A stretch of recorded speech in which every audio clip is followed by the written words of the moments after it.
The night Aurora Vale almost died beneath Chicago wasn't supposed to end with a 6-year-old girl whispering the words that would destroy a billionaire's carefully constructed world.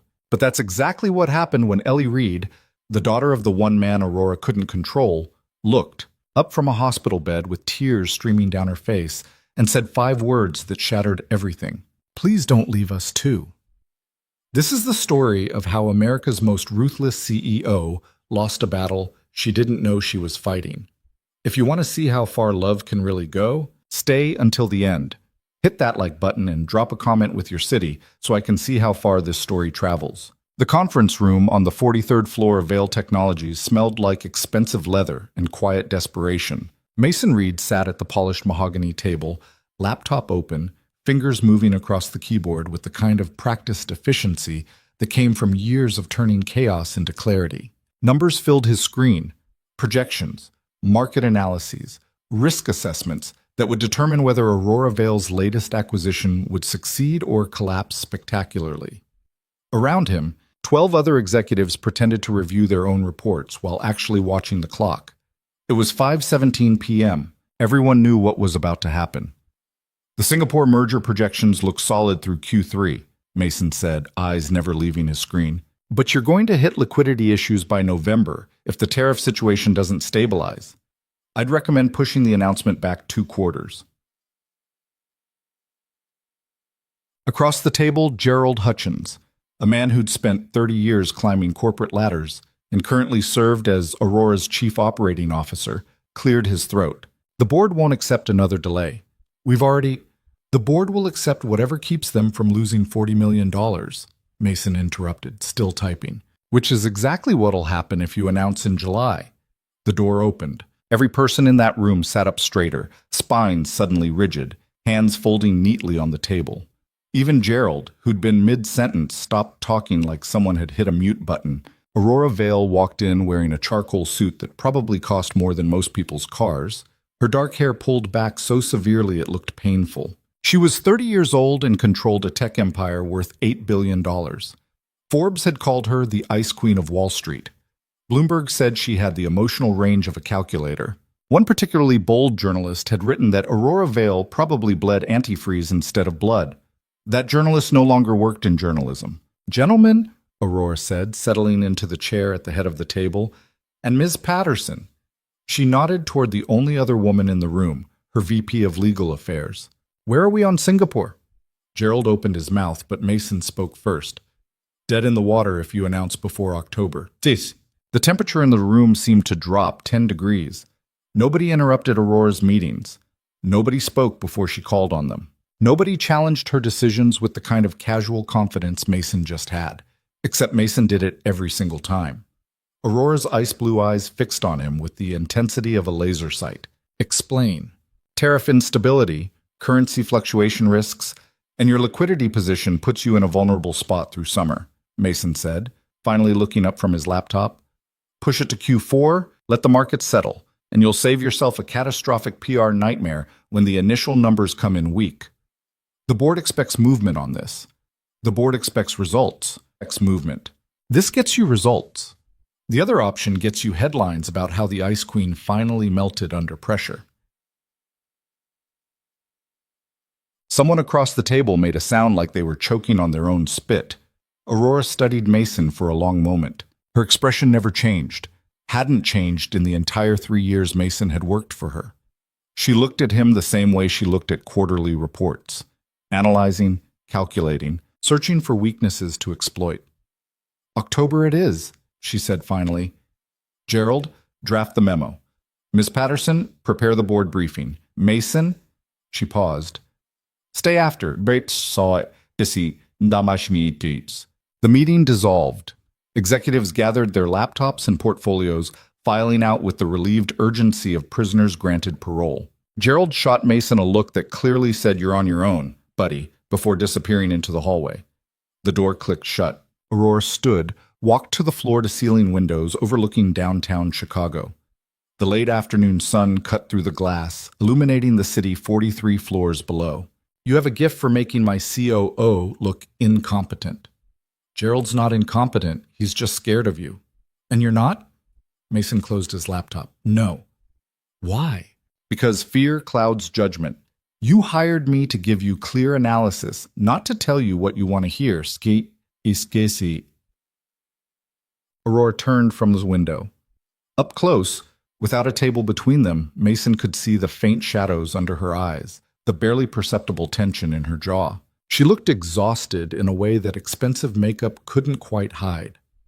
I'm offering you VP of Strategic Development, Aurora said, effective immediately. Salary increase of $300,000, full executive benefits, stock options, corner office on 45. It wasn't the first time she'd offered him a promotion. It was the 7th. No. Most people would be grateful. I'm not most people. Clearly. Aurora's voice carried an edge now, the kind that made board members nervous. What exactly is it you want, Mr. Reed? Mason checked his watch. 5:26 p.m. To leave at 5:30. Everyone here works until 7 minimum. Executive level stays until 8 or 9. That's the culture I've built. Then you built it without me in mind. You're wasting your potential. I'm living my life. Doing what? Aurora demanded, and for the first time Mason heard something other than calculated control in her voice. Genuine frustration, maybe even curiosity. Every evening you vanish, no drinks with the team, no networking events, no dinners with clients. Where do you go? Home. To what? A wife who doesn't exist? The entire office has theories about your mysterious evening disappearances. Mason stood, slipping his laptop into his bag. Then the entire office needs better hobbies. I could make your career, Aurora said quietly. One word from me. And you'd have opportunities that... I don't want opportunities. I want to leave at 5:30. He headed for the door. Mason. He stopped, hand on the handle, but didn't turn around. Why did you take this job? Aurora asked. If you don't want advancement, don't care about the prestige, refuse every benefit I offer. Why work here at all? Mason looked back at her. Because the salary covers what I need, the work ends at 5:30 if I don't let you drag it later, and your company is 10 minutes from my apartment. That's all I require. He left her standing there in the empty conference room, surrounded by windows and sunlight, and the empire she'd built from nothing, looking more alone than any billionaire should ever look. Mason took the elevator down 43 floors, walked through the marble lobby where security guards nodded without making eye contact, and stepped out into a Chicago evening that smelled like coming rain. His ancient Honda Civic sat in the parking garage, so out of place among the Teslas and BMWs that it might as well have had a sign reading "Doesn't belong here" taped to the windshield. He drove north through rush hour traffic, radio off, mind already shifting away from market analyses and corporate strategy toward the only thing that actually mattered. The apartment building on Morrison Street wasn't much. Red brick, 6 stories, fire escape clinging to one side like an afterthought. The lobby smelled faintly of cleaning products and old carpet. Mason took the stairs 2 at a time to the 4th floor. Mrs. Chen from 4C was waiting in the hallway outside his door, knitting bag in one hand, her expression carefully neutral in the way that meant something had gone wrong. Bad day? Mason asked, already knowing the answer. She didn't speak at all today, Mrs. Chen said quietly. The elderly woman had been watching Ellie after school for 2 years now, ever since the fire. I tried the picture cards, made her favorite snack, even put on that cartoon she likes. Nothing. Mason's chest tightened. Okay. The therapist called. Wants to discuss adjusting the treatment plan. I'll call back tomorrow. Mrs. Chen touched his arm gently. You're doing everything right, Mason. Some days are just harder than others. He wanted to believe that. Wanted to believe that the last 2 years of therapy sessions and specialist consultations and carefully structured routines were actually helping. That someday his daughter would speak in full sentences again instead of occasional whispered words that came so rarely he'd started wondering if he imagined them. Thanks for staying late, he said. That child is a blessing, never a burden. Mrs. Chen gathered her knitting bag. There's leftover chicken soup in your fridge. Make sure she eats. She disappeared into her own apartment, leaving Mason alone in the hallway with his keys in his hand and the weight of the entire day pressing down on his shoulders. He opened the door. The apartment was small. Living room, kitchen, 2 bedrooms, bathroom. Furniture from IKEA and Goodwill. Walls decorated with Ellie's drawings, bright crayon landscapes that stood out against the beige paint like small explosions of color. The TV played something animated at low volume. Ellie sat on the couch, legs tucked under her, clutching a stuffed rabbit that had seen better days. She was 6 years old and small for her age, with dark hair that fell past her shoulders and eyes the same warm brown as her mother's had been. She didn't look up when Mason entered. "Hey, kiddo," Mason said, setting his bag down, trying to keep his voice light and normal. "How was school?" Silence. He'd learned not to push, learned that sometimes the silence was safer for her than words, that forcing conversation only made her retreat further. So instead, he moved to the kitchen, started pulling out ingredients for dinner: pasta, tomato sauce, frozen meatballs that Ellie usually ate without complaint. While the water boiled, he talked. Not to get responses, just to fill the quiet with something other than the absence of her voice. "Had a meeting today that ran long. Aurora offered me another promotion. 7th one this year. Can you believe that? I keep saying no. And she keeps looking at me like I'm speaking a different language." He stirred the sauce, added oregano the way Ellie's mother used to. "I think she's genuinely confused that someone doesn't want more money and a fancier title. Must be weird being that rich, thinking everything has a price." Behind him, Ellie shifted on the couch. Not much. Just a small movement, like she was listening even if she couldn't respond. Mason drained the pasta, mixed everything together, divided it between 2 plates. He brought both to the coffee table, sat down beside her. "Dinner's ready." Ellie set down the rabbit, picked up her fork, took a small bite. They ate in silence. The TV continued its bright, cheerful cartoon narrative. Outside, the city moved through its evening routine, cars honking, people shouting, the distant sound of a siren cutting through it all. "Mrs. Chen said the therapist called," Mason said eventually. "We've got an appointment on Thursday. Dr. Morrison wants to try some new exercises. Maybe adjust the approach a little. That okay with you?" Ellie nodded, eyes still on her plate. "Progress." On the hard days, a nod counted as progress. After dinner, Mason cleaned up while Ellie returned to the couch. He washed dishes, wiped down counters, took out the trash. Normal, ordinary tasks that kept his hands busy and his mind from circling the same dark thoughts that always showed up around this time of night. 2 years ago, he'd had a wife. 2 years ago, Ellie had laughed and talked and sung off-key songs while they drove to the park. 2 years ago, their lives had been loud and messy and full. Then the apartment across the hall caught fire. Faulty wiring, the investigator said.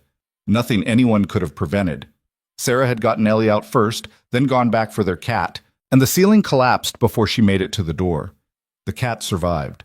Sarah didn't, and Ellie hadn't been the same since.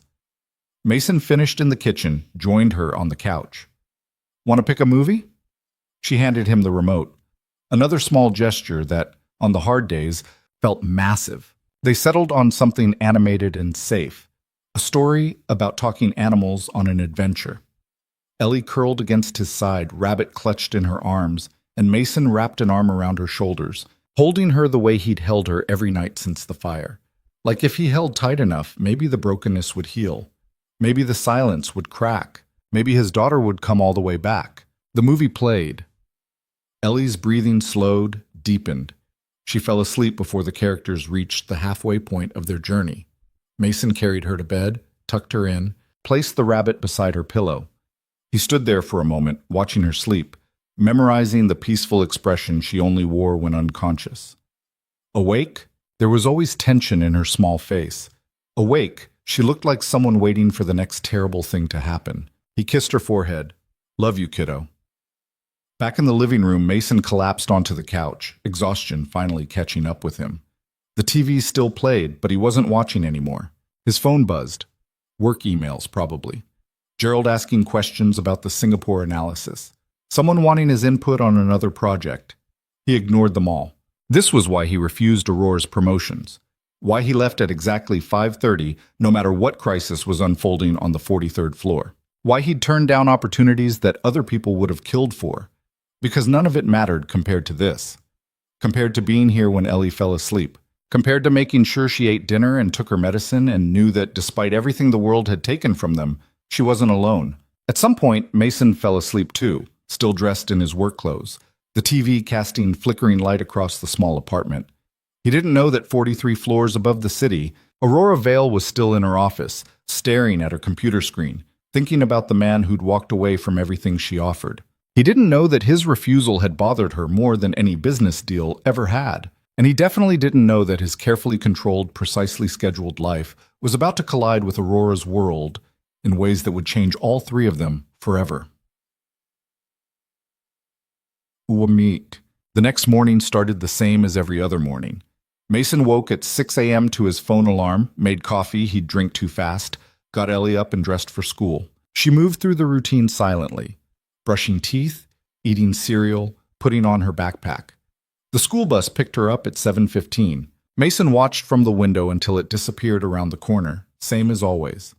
Then he showered, dressed in one of his 3 work suits, and drove to Vale Technologies. The office operated on the same ruthless efficiency Aurora demanded from every aspect of her empire. Emails came in organized priority. Meetings started exactly on time. Results were expected. Excuses weren't tolerated. Mason worked through the morning. Analysis reports, market projections, a conference call with the Singapore team that confirmed his earlier assessment about the merger timing. Around 11, his desk phone rang. "Reed?" he answered. "Ms. Vale would like to see you." The voice belonged to Jennifer, Aurora's executive assistant. "Immediately." "I'm in the middle of—" "Immediately, Mr. Reed." The line went dead. Mason saved his work, headed to the elevator. The ride to the 43rd floor felt longer than usual. When the doors opened, Jennifer waved him through without looking up from her computer. Aurora's office was massive, floor-to-ceiling windows on 2 walls, minimalist furniture that probably cost more than Mason's annual salary, abstract art that he'd never understood. Aurora stood at her desk, reviewing something on her tablet. "Close the door," she said without looking up. He did. "I've been thinking about our conversation yesterday," Aurora continued, setting down the tablet, "about why you refuse advancement. I already explained. You gave me a reason, not the reason." She walked around the desk, leaned against it, arms crossed. "I've built my entire career on reading people, Mr. Reed, understanding their motivations, finding what drives them. And you?" She shook her head slowly. "You're the first person I genuinely can't figure out. Maybe I'm just simple. Nobody with your analytical capabilities is simple. Nobody who routinely outthinks executives twice their age is simple. So I'm going to ask you directly, and I expect an honest answer." Aurora's ice blue eyes locked onto his. "What are you running from?" The question hit harder than Mason expected. "I'm not running from anything." "Then what are you running toward? That's none of your business?" "It is if it affects your work." "My work is excellent. You've said so yourself." "Your work is exceptional," Aurora corrected, "which is why it frustrates me that you're content to stay exactly where you are, doing exactly what you're doing, while having the potential to be so much more." Mason met her stare without flinching. "Maybe this is exactly as much as I want to be." They stood there in silence, the tension thick enough to cut. Outside, Chicago sprawled beneath them, oblivious to the standoff happening on the 43rd floor. Finally, Aurora straightened. "I'm hosting a dinner Friday night. Investors, board members, some venture capital people from New York. I want you there. I don't do evening events." "I'm aware. I'm asking anyway." "Then the answer is no." "It wasn't a request, Mr. Reed. With respect, Ms. Vale, unless it's explicitly written in my contract that I'm required to attend social events outside work hours," Mason paused. "It was a request, and I'm declining." Aurora's jaw tightened, just slightly, just enough to show he'd hit a nerve. "You're insufferable. You're not the first person to say that. I'm offering you opportunities that most people would—" "I'm not most people. You said that yourself yesterday." For a moment, he thought she might actually fire him. There was something dangerous in her expression, something that looked almost like genuine anger breaking through the carefully maintained control. Instead, she smiled. Not warmly, not kindly, but like someone who just accepted a challenge. "You're dismissed, Mr. Reed." He left before she could change her mind. Back at his desk, Mason tried to focus on work, but the conversation kept circling through his mind. Aurora had never pushed this hard before, never seemed this personally invested in his choices. It bothered him more than he wanted to admit. His phone buzzed. Text from Mrs. Chen. Ellie's school called. She's in the nurse's office. Not sick, just upset. They want you to come get her. Mason grabbed his jacket, headed for the elevator. He made it halfway across the lobby before Jennifer's voice stopped him. Mr. Reed? Miss Vale is very strict about leaving during work hours without family emergency, Mason said without slowing down. But you need to submit a request through. He was already gone. The drive to Ellie's school took 15 minutes through midday traffic. Mason parked in the visitor lot, jogged to the main entrance, signed in at the office. The secretary, a tired-looking woman named Mrs. Patterson, pointed toward the nurse's station. She's okay physically, Mrs. Patterson said. Just had a rough morning. Ellie sat on the small bed in the nurse's office, legs dangling, rabbit clutched against her chest. Her eyes were red from crying. Mason knelt in front of her. Hey, kiddo, what happened? She didn't answer, didn't even look at him. The nurse, a young woman with kind eyes and too much patience, stepped closer. There was an art project today, drawing family portraits. She became very upset during the activity. Of course she did. Family portraits meant acknowledging the missing piece, meant confronting the empty space where Sarah used to be. Can I take her home? Mason asked. Absolutely. I'll get the paperwork. Baiko. While the nurse disappeared to process early dismissal forms, Mason sat beside Ellie on the small bed. He didn't try to make her talk, didn't push for explanations, just sat there, solid and present, letting her know she wasn't alone. Finally, her small hand found his, squeezed once. Mason squeezed back. They drove home in silence. Mrs. Chen met them in the hallway, took one look at Ellie's face, and didn't ask questions. I'll make soup. Inside the apartment, Ellie went straight to the couch, curled up in the corner with her rabbit. Mason sat beside her, turning on the TV to something gentle and distracting. His phone buzzed. Work email. Gerald asking about the Singapore report. Mason silenced it. They stayed like that for over an hour. Ellie silent, Mason present, the TV filling the space between them with soft noise. Eventually, Mrs. Chen brought soup. Ellie ate a few spoonfuls, then went back to holding her rabbit. Around 3 o'clock, Mason's phone rang. Unknown number. Hello? Mr. Reed, this is Jennifer from Ms. Vale's office. The executive assistant sounded uncomfortable. Ms. Executive. Vale noticed you left abruptly earlier and wanted me to confirm everything is all right. Family emergency. Already told security. Yes, but you didn't submit the proper... Jennifer. Mason kept his voice level. I'm dealing with something important. Tell Ms. Vale I'll be back tomorrow. She's going to want details about... He hung up. Beside him, Ellie shifted slightly, pressed closer against his side. Mason wrapped an arm around her, pulled her in. You're okay, kiddo. I've got you. His phone buzzed again. Another email. Another question. Another problem that someone thought was urgent. Mason turned the phone face down on the coffee table. Nothing in that office, no merger, no analysis, no billion-dollar deal mattered more than this moment, than being here when his daughter needed him, than showing her that, despite everything broken in their world, some things remained solid. He stayed on that couch until Ellie fell asleep, then carried her to bed, even though it was only 4 in the afternoon. She didn't wake when he tucked her in. Back in the living room, Mason finally checked his phone. 7 missed calls, 14 emails, 3 texts from Gerald asking where the Singapore report was, and 1 text from an unknown number. Your dedication to your personal life is admirable, Mr. Reed, but it makes working with you extraordinarily difficult. AV. Mason stared at the message for a long moment. Then he typed back. My daughter needed me. That's not negotiable. He hit send before he could reconsider. The response came almost immediately. I understand more than you might think. Mason frowned at the screen. Before he could figure out how to respond, another message appeared. Take tomorrow off. Paid. Your work will be here when you return. It was the first genuinely kind thing Aurora Vale had ever said to him. Mason set the phone down, feeling like he'd just glimpsed something he wasn't supposed to see. A crack in the Ice Queen's armor. A hint that maybe beneath all that control and power, there was something almost human.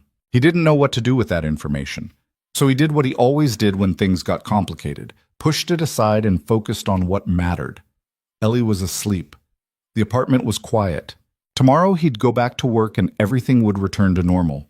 Except it wouldn't, because 43 floors above Chicago, Aurora Vale sat in her office, staring at the text conversation on her phone, wondering why the hell she cared so much about a man who kept refusing everything she offered, and wondering even more why his simple response, "My daughter needed me," had hit her harder than any board meeting or business deal ever had. Mason didn't take the day off.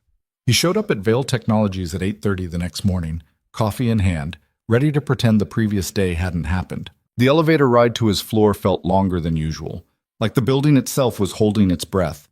His desk looked exactly as he'd left it. Laptop closed, papers stacked neatly, the Singapore analysis half finished in his project folder. He settled into his chair, opened his email, and found 47 new messages waiting. 46 were routine. Status updates, meeting requests, the usual corporate noise. The 47th was from Aurora, sent at 11:47 p.m. My office, 9 a.m. Mason glanced at the clock, 8:43. He had 17 minutes. He used them to finish his coffee and mentally prepare for whatever was coming. With Aurora, you never really knew. She could be calling him in to fire him, or promote him, or ask him to solve some impossible problem that 3 other people had already failed to fix. At exactly 9 o'clock, he knocked on her office door. "Come in." Aurora sat behind her desk, wearing a navy suit that probably cost more than Mason's monthly rent. Her hair was pulled back in its usual severe style, but there were shadows under her eyes that makeup couldn't quite hide. She looked like she hadn't slept. "You didn't take the day off," she said. "Work doesn't do itself." "I gave you permission." "I don't need permission to do my job, Ms. Vale." Aurora studied him for a moment, then gestured to the chair across from her desk. "Sit." He did. She opened a folder, slid it across the polished surface toward him. "I need you to go to New York next week. 3 days. There's a fintech startup we're considering acquiring, and their books are a disaster. I need someone who can sort through the mess and tell me if they're worth the investment or if I'm about to buy an expensive mistake." Ishor said. Mason flipped through the folder. Financial statements, market analyses, projections that didn't add up. Standard due diligence work. When? Tuesday through Thursday. Flight leaves at 6 a.m. You'd be back Thursday night. No. Aurora's expression didn't change, but something flickered in her eyes. This is a significant opportunity. I don't do overnight trips, ever. Mr. Reed, you can send Gerald or Thomas from acquisitions, or literally anyone else who doesn't have constraints you clearly don't respect. I respect them, Aurora said quietly. Respect. I just don't understand them. You don't need to understand them. You just need to accept that the answer is no. They sat in silence. Outside, Chicago moved through its morning routine, traffic sounds drifting up from 43 floors below, the city alive and indifferent to the tension in this office. What happened yesterday?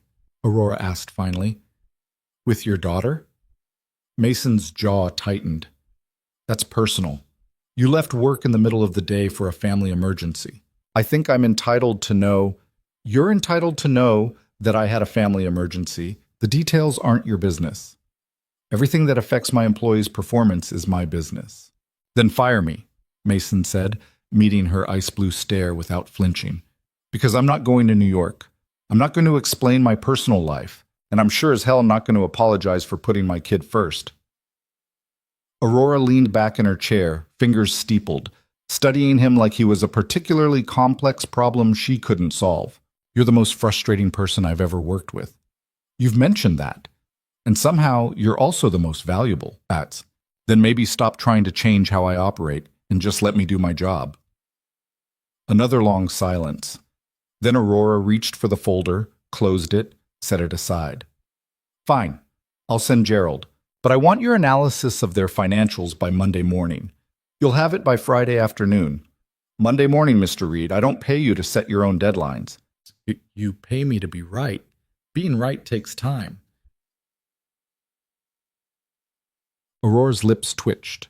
Not quite a smile, but something close. Get out of my office. Mason stood, headed for the door. Mr. Reed?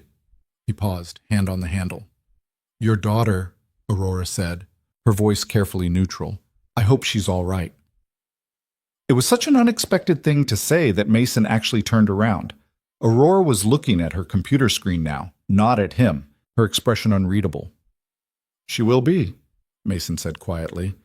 He left before she could say anything else.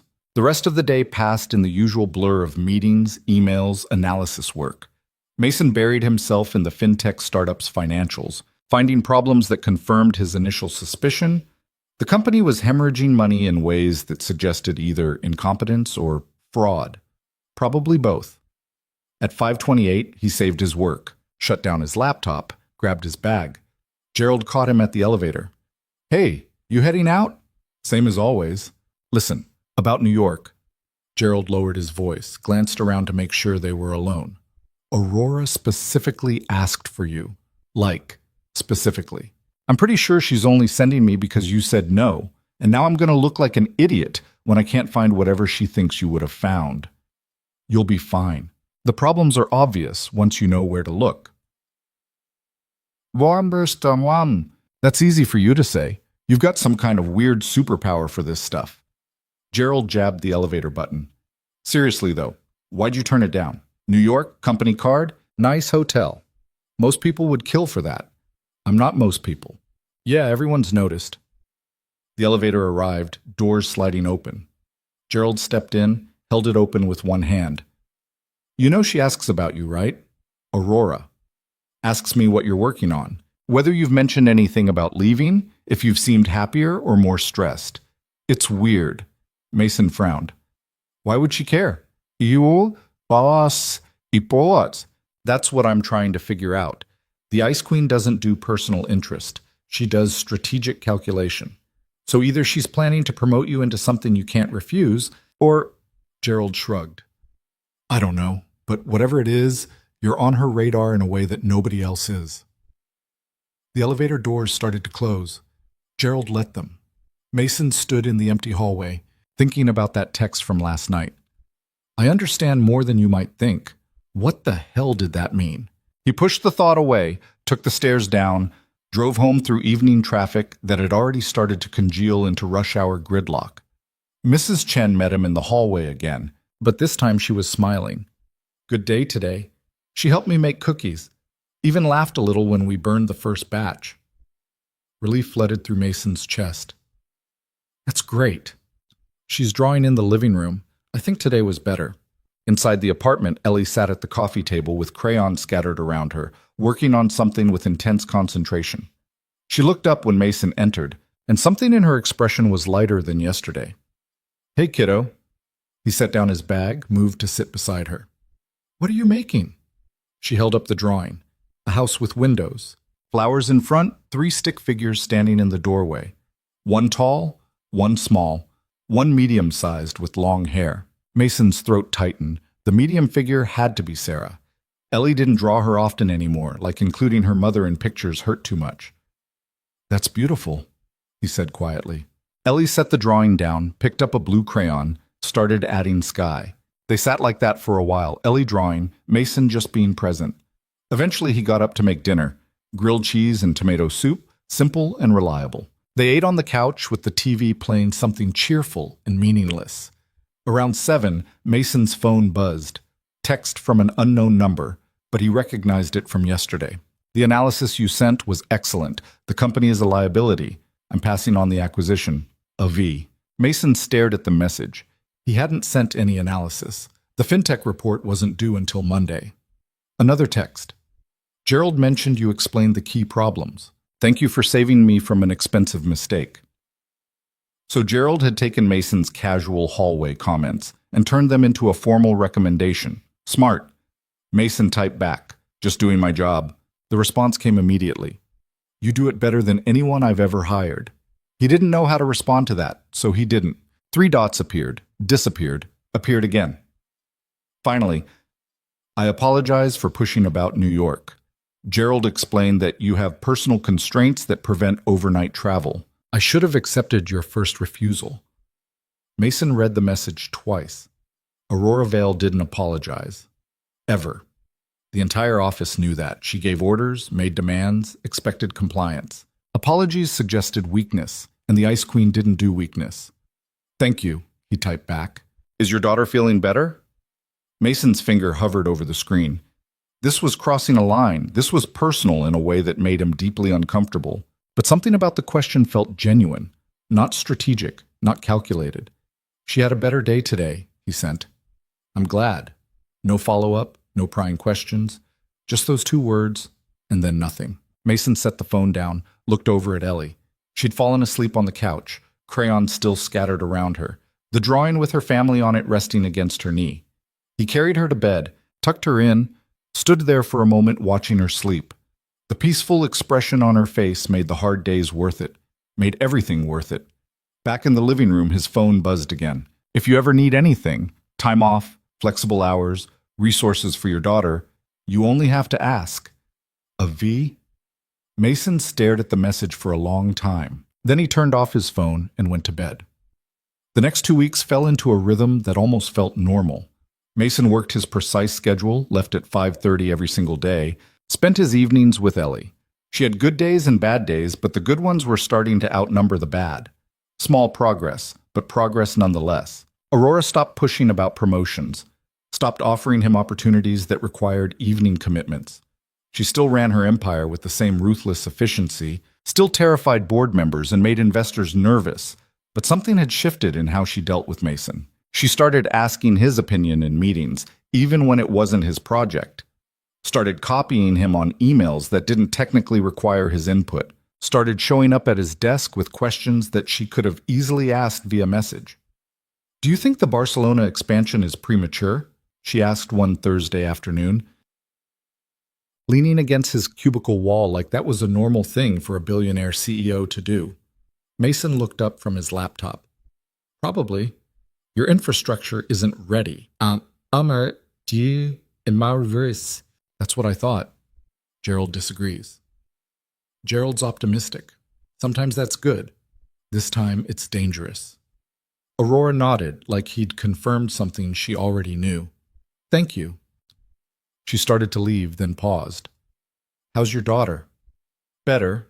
Therapy's helping." "Good." Aurora's expression was carefully neutral, but something in her eyes looked almost soft. "That's good." She walked away before Mason could figure out how to respond. At the end of the third week, on a Friday afternoon, Jennifer called Mason's extension. "Ms. Vale would like to see you before you leave today." It was 5:15. Mason had exactly 15 minutes before his hard stop. "Tell her I can meet at 8 Monday morning. She was very specific about today, Mr. Reed. And I'm very specific about leaving at 5:30. Sut." A pause. Then Jennifer's voice came back, lower now, almost conspiratorial. "Between you and me? Whatever this is, it seems important. She's been distracted all day."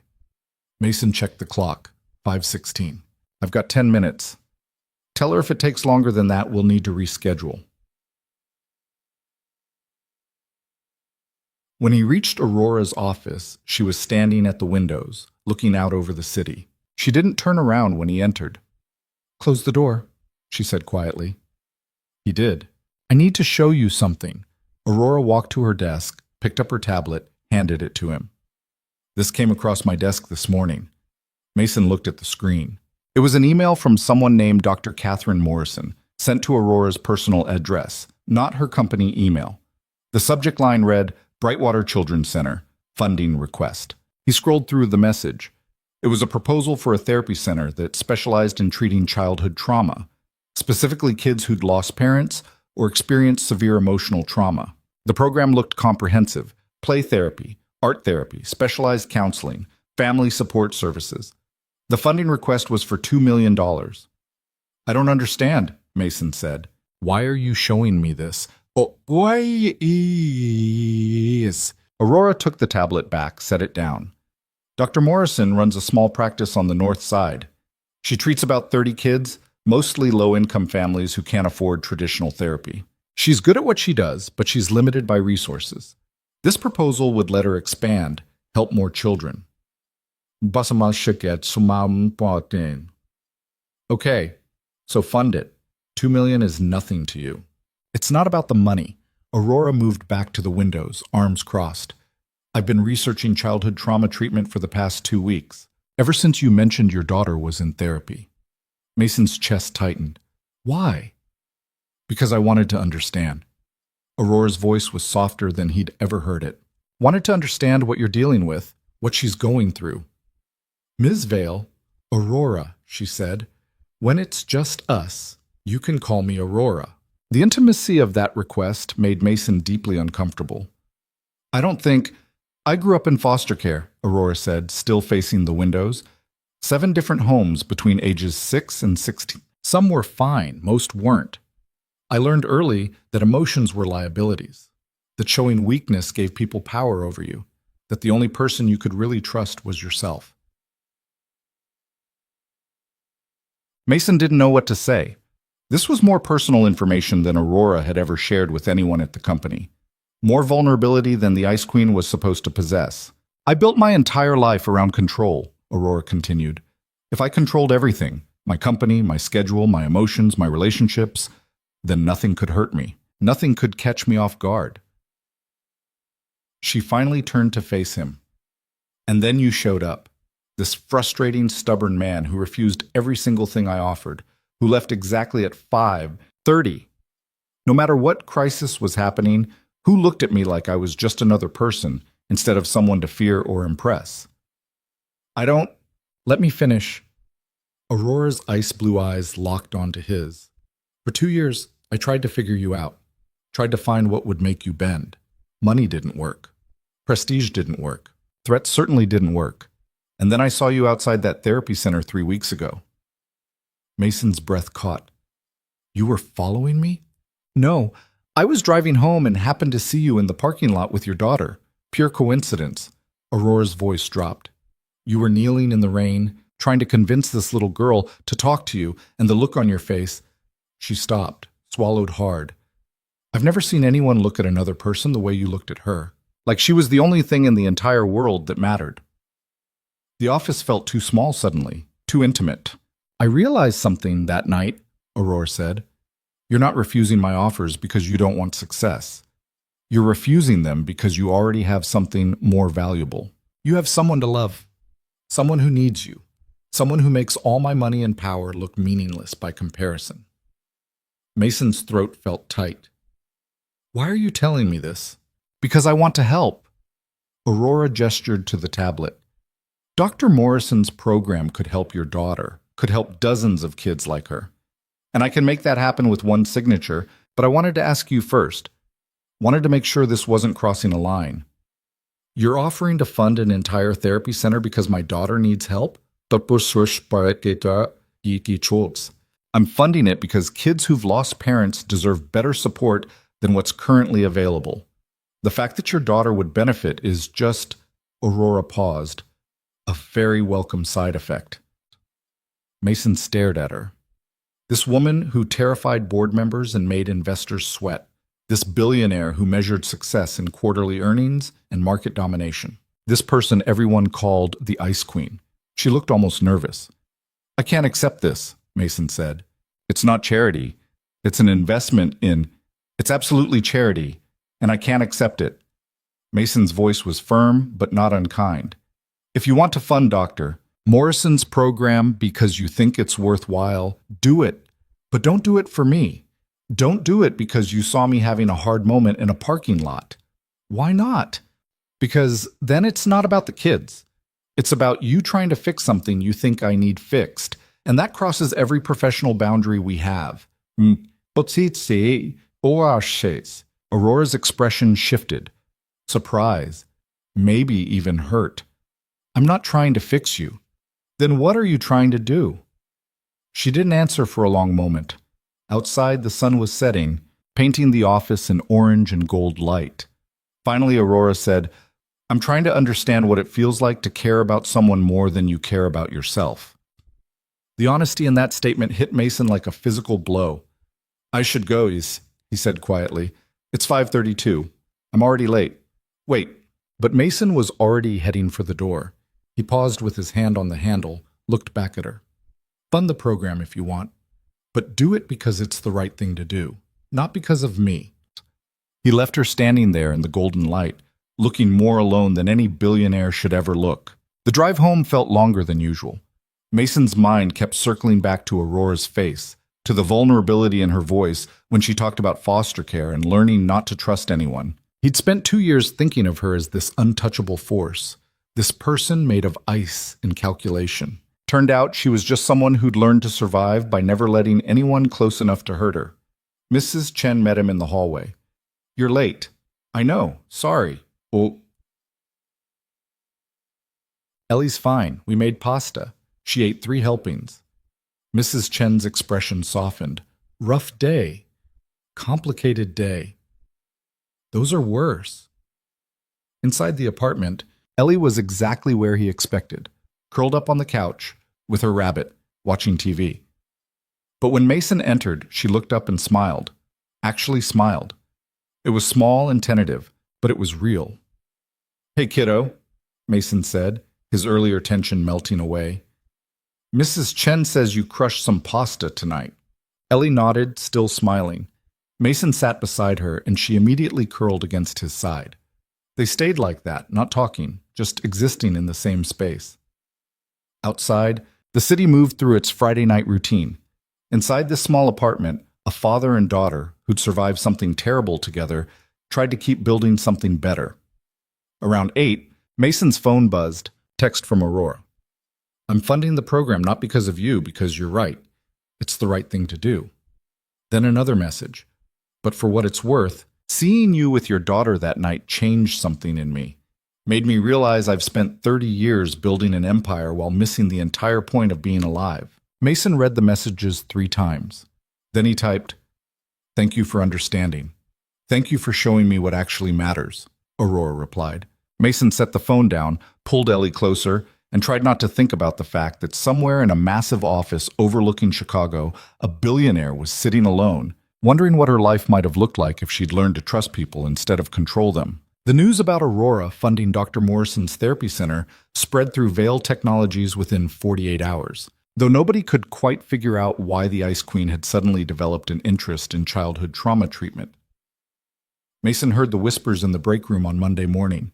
2 analysts from marketing debating whether Aurora was trying to improve her public image or if this was some kind of tax strategy. Gerald cornered him by the coffee machine. "Did you know about this?"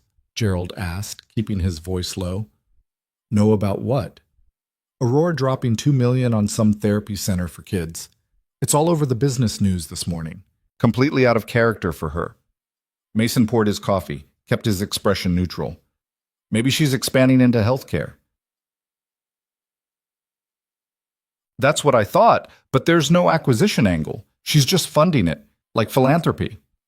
Gerald said the word like it was a foreign concept. "Aurora doesn't do philanthropy. She does strategic investments. People change, not people like Aurora Vail." Gerald leaned against the counter, studying Mason's face. "You don't seem surprised." "Why would I be surprised? It's her money." "Because you're the only person in this entire company she acts remotely human around. And now suddenly, she's funding exactly the kind of program your daughter would—" Gerald stopped, eyes widening. "Oh my God, did she do this because of you?" "I need to get to my desk," Mason said, heading for the door. "Mason, seriously, if Aurora is making business decisions based on personal feelings about an employee, she made a decision to help kids who need it. That's all." Mason didn't look back. "Drop it, Gerald." He spent the rest of the morning buried in spreadsheet analysis, trying to ignore the knot of discomfort in his chest. Aurora had said she was funding the program because it was right, not because of him. But the timing made it impossible to separate the two. At 11:30, Jennifer called his extension. "Ms. Vail would like to see you."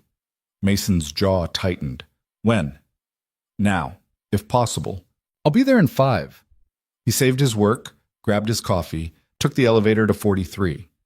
Jennifer waved him through without her usual clipboard formality, which somehow made everything feel more unsettling. Aurora stood at her windows, looking out over Chicago. She didn't turn when he entered. "Close the door," she said. He did. "I'm assuming you've heard about the funding announcement," Aurora continued, still facing the glass. "Hard to avoid. It's all anyone's talking about. I'm sure they're very confused. the Ice Queen growing a conscience. Her voice carried an edge of bitterness. I've seen the social media speculation. Everything from secret tax evasion to dying and trying to buy her way into heaven. People always need explanations for things they don't understand. Aurora finally turned around. She looked tired, Mason noticed. More than tired. Exhausted in a way that went deeper than just lack of sleep. I wanted you to know that, Doctor. Morrison is moving forward with the expansion. She's already identified a location, started hiring additional therapists. Your daughter could start there as early as next month if you want. I haven't decided yet. Why not? It's better than what she has now. More resources, more specialized care. Because accepting feels like accepting charity from my boss, which crosses about 15 different lines I'm not comfortable crossing. Aurora's expression flickered. Something that might have been hurt, quickly hidden. It's not charity. The program isn't just for her. But it wouldn't exist without her. Without you seeing me in that parking lot. Does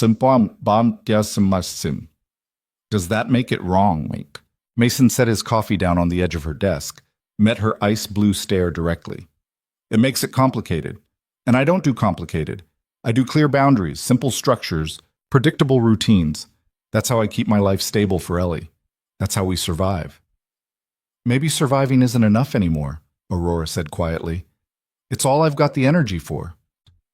They stood there in silence, the tension thick enough to touch. Outside, Chicago sprawled beneath them, oblivious. I should get back to work, Mason said finally. Wait. Aurora moved to her desk, pulled out a folder, handed it to him. I need your analysis on this by Wednesday.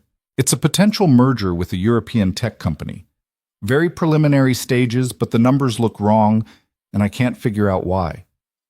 Mason flipped through the documents. Mason. The numbers did look wrong. Revenue projections that didn't match market reality. Growth estimates that seemed wildly optimistic. I'll take a look. Thank you. Aurora paused, then added, Mason? He looked up. I'm not trying to complicate your life. I'm just trying to do something good for once, without it being about profit margins or market share or beating competitors. Her voice was softer now, almost vulnerable. Can you understand that? Mason thought about the girl who'd grown up in 7 different foster homes, learning that emotions were liabilities and trust was dangerous. Thought about the woman who'd built an empire as armor against loneliness. Yeah, he said quietly. I understand. He left before the moment could stretch into something more complicated than it already was. That night, after Ellie fell asleep, Mason sat on the couch and actually let himself think about Dr. Morrison's program. Better resources, specialized trauma care, other kids dealing with similar losses. It could help Ellie in ways her current therapy wasn't. But it also meant accepting something from Aurora that felt too personal, too entangled with whatever was developing between them that neither of them seemed ready to name. His phone buzzed. Text from Aurora. I know you're overthinking this. Stop. Your daughter deserves the best care available. Let her have it. Mason stared at the message for a long moment, then typed back. How do you know I'm overthinking? Because I've spent 2 years watching you. You overthink everything except leaving at 5:30. Despite everything, Mason smiled. Fair point. 3 dots appeared, disappeared, appeared again. Can I ask you something personal?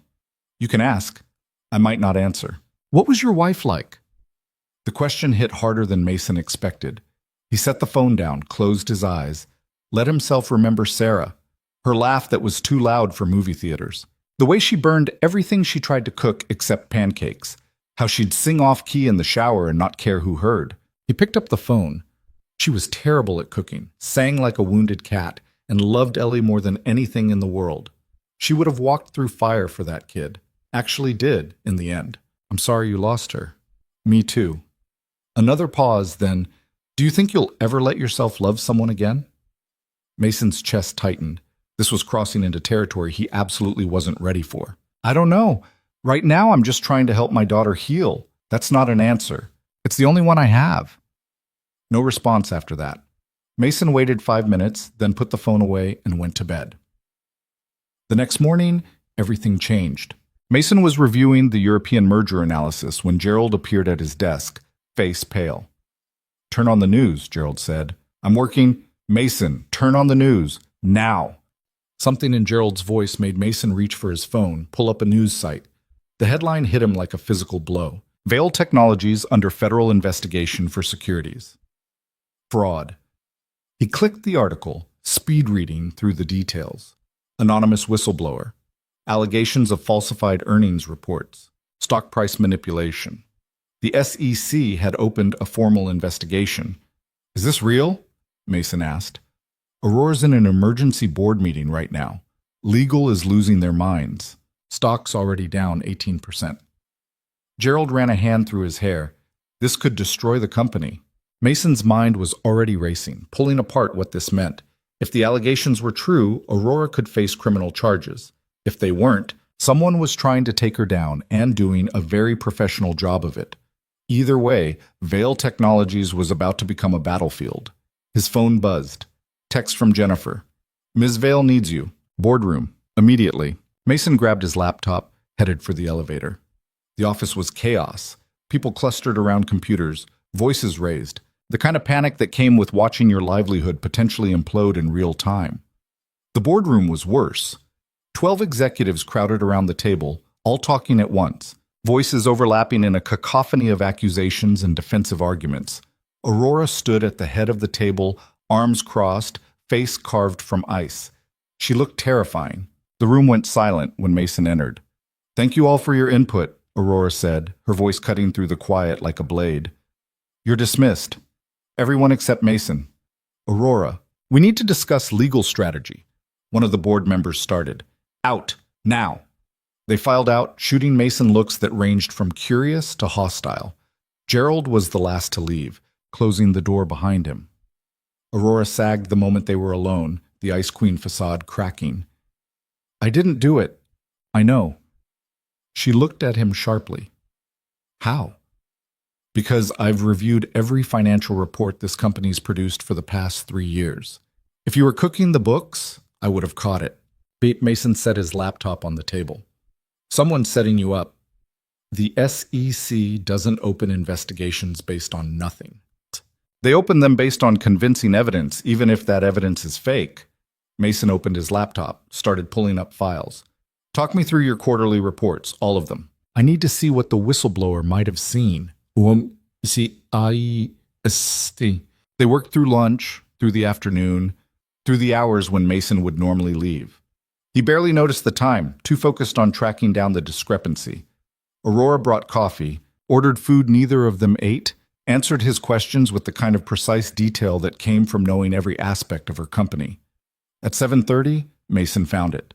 Their PA, he said, pointing to a section of the Q2 report from last year. Someone altered the revenue recognition timing on the Singapore contracts. Made it look like you were recording income before it was actually earned. Aurora leaned over his shoulder, studying the screen. That's not what we submitted. I know, but it's what the SEC received. Mason pulled up another file. And here, in Q3, same thing. Someone's been systematically altering your reports after submission, but before they reach federal regulators. That's impossible. The reports go through encrypted channels, multiple verification steps. Nothing's impossible if you have the right access. Mason sat back, mind working through the implications. Who handles your final report submissions? Or she is. Gerald coordinates them, but the actual uploads go through IT security. There's a whole protocol. Aurora stopped, her face going pale. Marcus. Who's Marcus?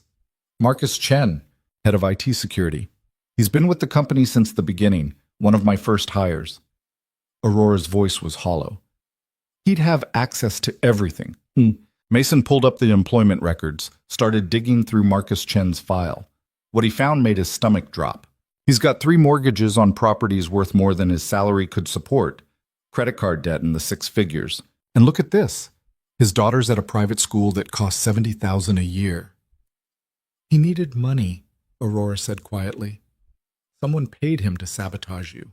Question is who and why. Aurora pulled out her phone, made a call. Jennifer, I need you to get me everything on Marcus Chen. employment history, financials, communications logs, everything. She paused. And call our legal team. Tell them I need to speak with them tonight. She hung up, looked at Mason. It's 7:45. Yeah. You should have left 2 hours ago. Probably. Ellie called Mrs. Chen at 6. She's staying with Ellie overnight. Mason met Aurora's eyes. I'm not leaving you alone with this. Something in Aurora's expression cracked. Not the Ice Queen mask. Something deeper. The armor she'd worn for 30 years. Why? Because someone's trying to destroy you, and that's not happening on my watch. You barely even like me, Washbuayan. That's not true. The words came out before Mason could stop them. I've spent 2 years keeping you at arm's length because liking you felt dangerous. But yeah, I like you. Despite the impossible demands and the boundary violations, and the fact that you scare the hell out of most people, you're brilliant and ruthless and so damn lonely it physically hurts to watch sometimes. Aurora stared at him, and Mason saw her ice-blue eyes shimmer with something that might have been tears. Nobody's ever said anything like that to me before. Then you've been surrounding yourself with the wrong people. They stood there in the empty boardroom, the city dark outside the windows, the weight of the investigation pressing down on both of them. Aurora's phone buzzed. She checked it, and some of the color returned to her face. Legal found a digital trail. Marcus received 5 wire transfers over the past 6 months from a shell company registered in the Cayman Islands. They're tracing it now. Who's behind the shell company? They don't know yet. But whoever it is wanted me taken down badly enough to commit federal crimes doing it. Mason thought about that. Who benefits from Veil Technologies failing? Dozens of companies. I've outmaneuvered most of my competitors at some point. Made enemies in every major tech sector. Aurora sat down heavily in one of the boardroom chairs. This could be anyone. Then we narrow it down. Who's been most aggressive about trying to acquire or merge with you lately? Aurora's expression shifted, something clicking into place. David Rothman. Who's that? Why, CEO of Hexagon Industries. Tech conglomerate, mostly hardware manufacturing. He's been trying to buy Veil Technologies for 3 years. I've refused every offer. Aurora pulled up something on her phone. Last month he made another attempt, raised his bid to $12 billion. I turned him down again, and he told me I'd regret it. That sounds like a threat. At the time I thought he was just posturing, corporate bravado. Aurora's jaw tightened.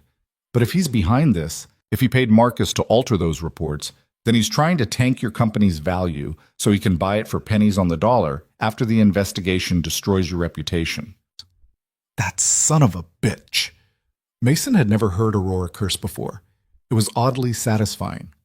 We need proof, he said. Something that connects Rothman to the shell company to Marcus. Our legal team is on it, but this could take weeks to untangle, and by then the damage might be irreversible. My stock is already in free fall.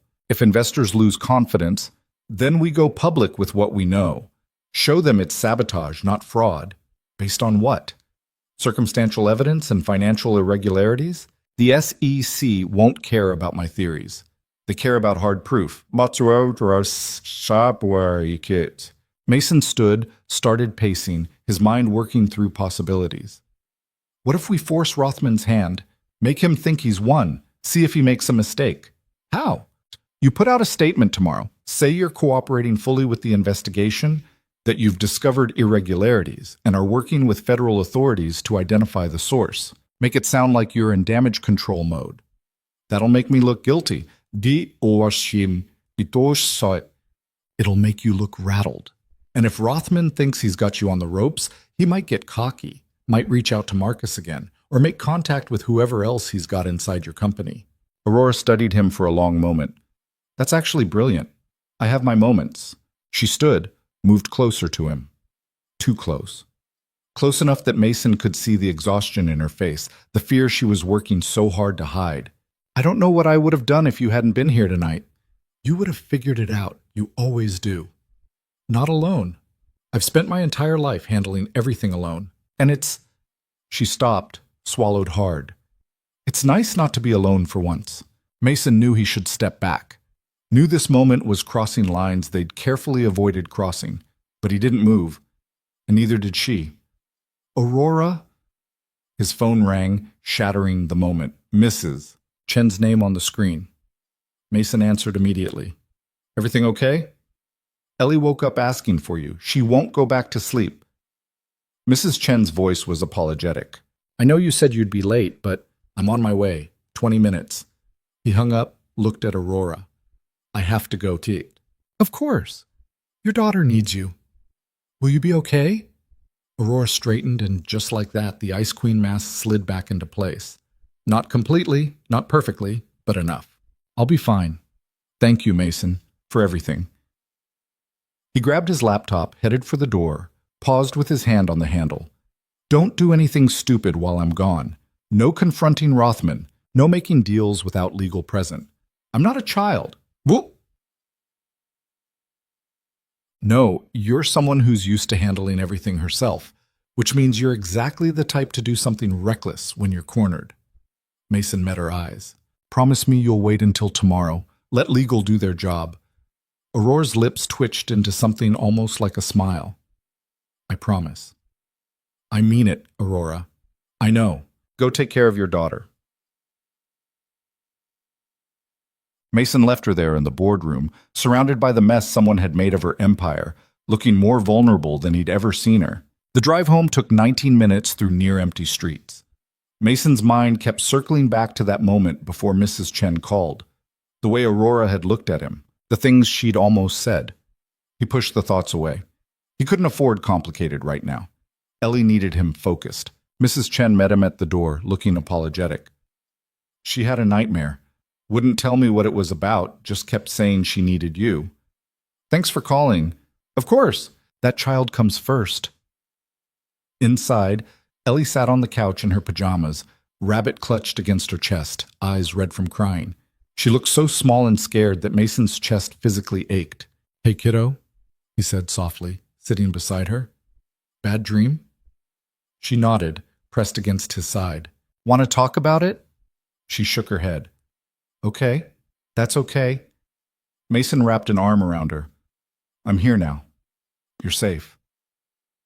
They sat like that for a while, the apartment quiet, except for the ambient city noise filtering through the windows. Eventually, Ellie's breathing evened out, the tension leaving her small body. Daddy? Her voice was barely a whisper, but it was there. Actual words. Yeah, kiddo? Are you going to leave too? The question hit Mason like a punch to the chest. No, never. I'm not going anywhere. Promise? I promise. Ellie was quiet for another long moment, then, I miss Mommy. Mason's throat tightened. Me too, baby. Every single day. Does it get better, the missing? He thought about lying, about telling her what she wanted to hear, but Ellie deserved honesty. It gets different. It doesn't hurt quite as sharp, but you never stop missing them. That's sad. Yeah, it is. Mason pulled her closer. But we've got each other, and that's not nothing. Ellie looked up at him, her brown eyes so much like Sarah's. Who was on the phone before? At your work?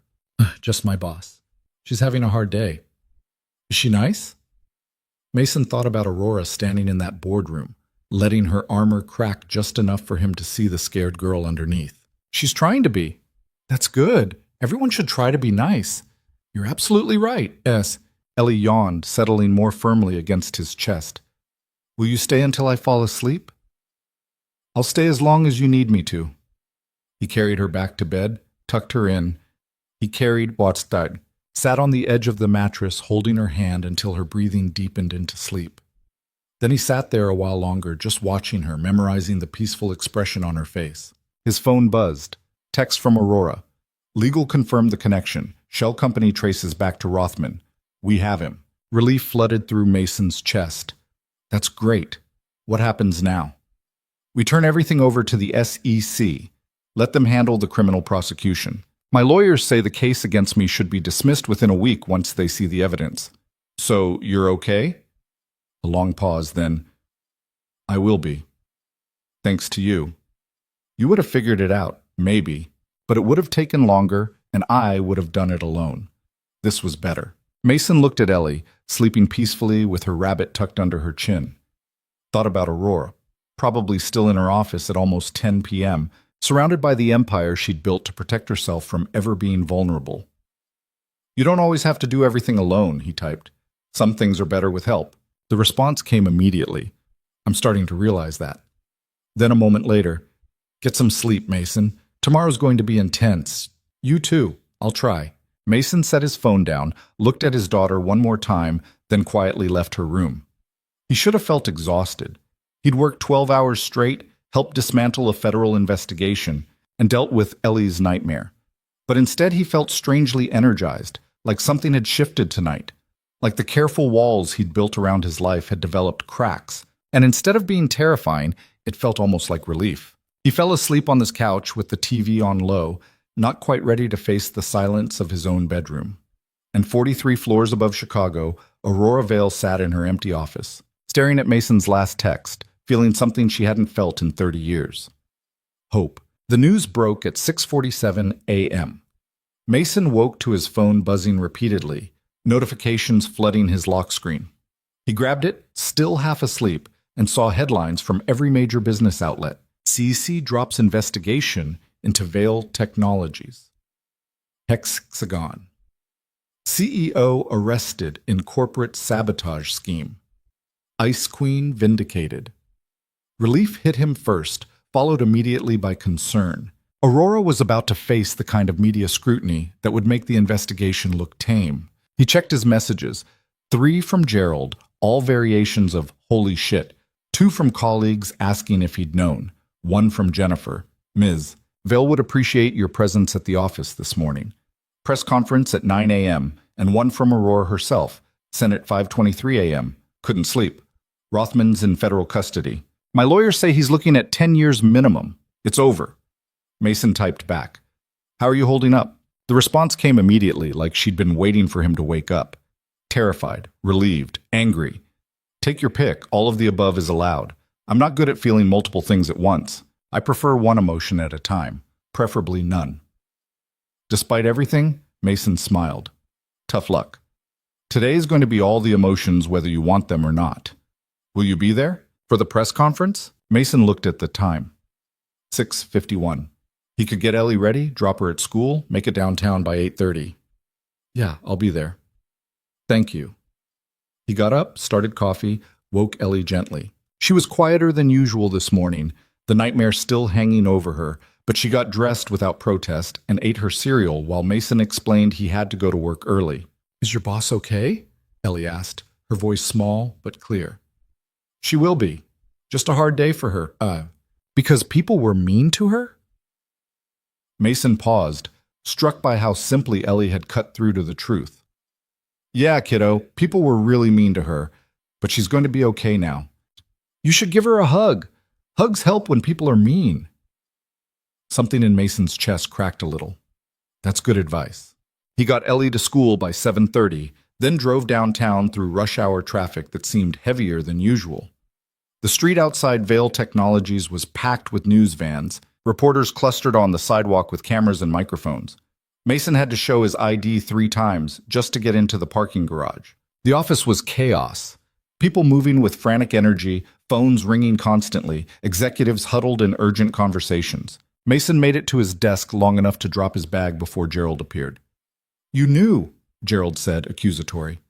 "Last night, when you stayed late with Aurora, you knew about Rothman." I knew someone was setting her up.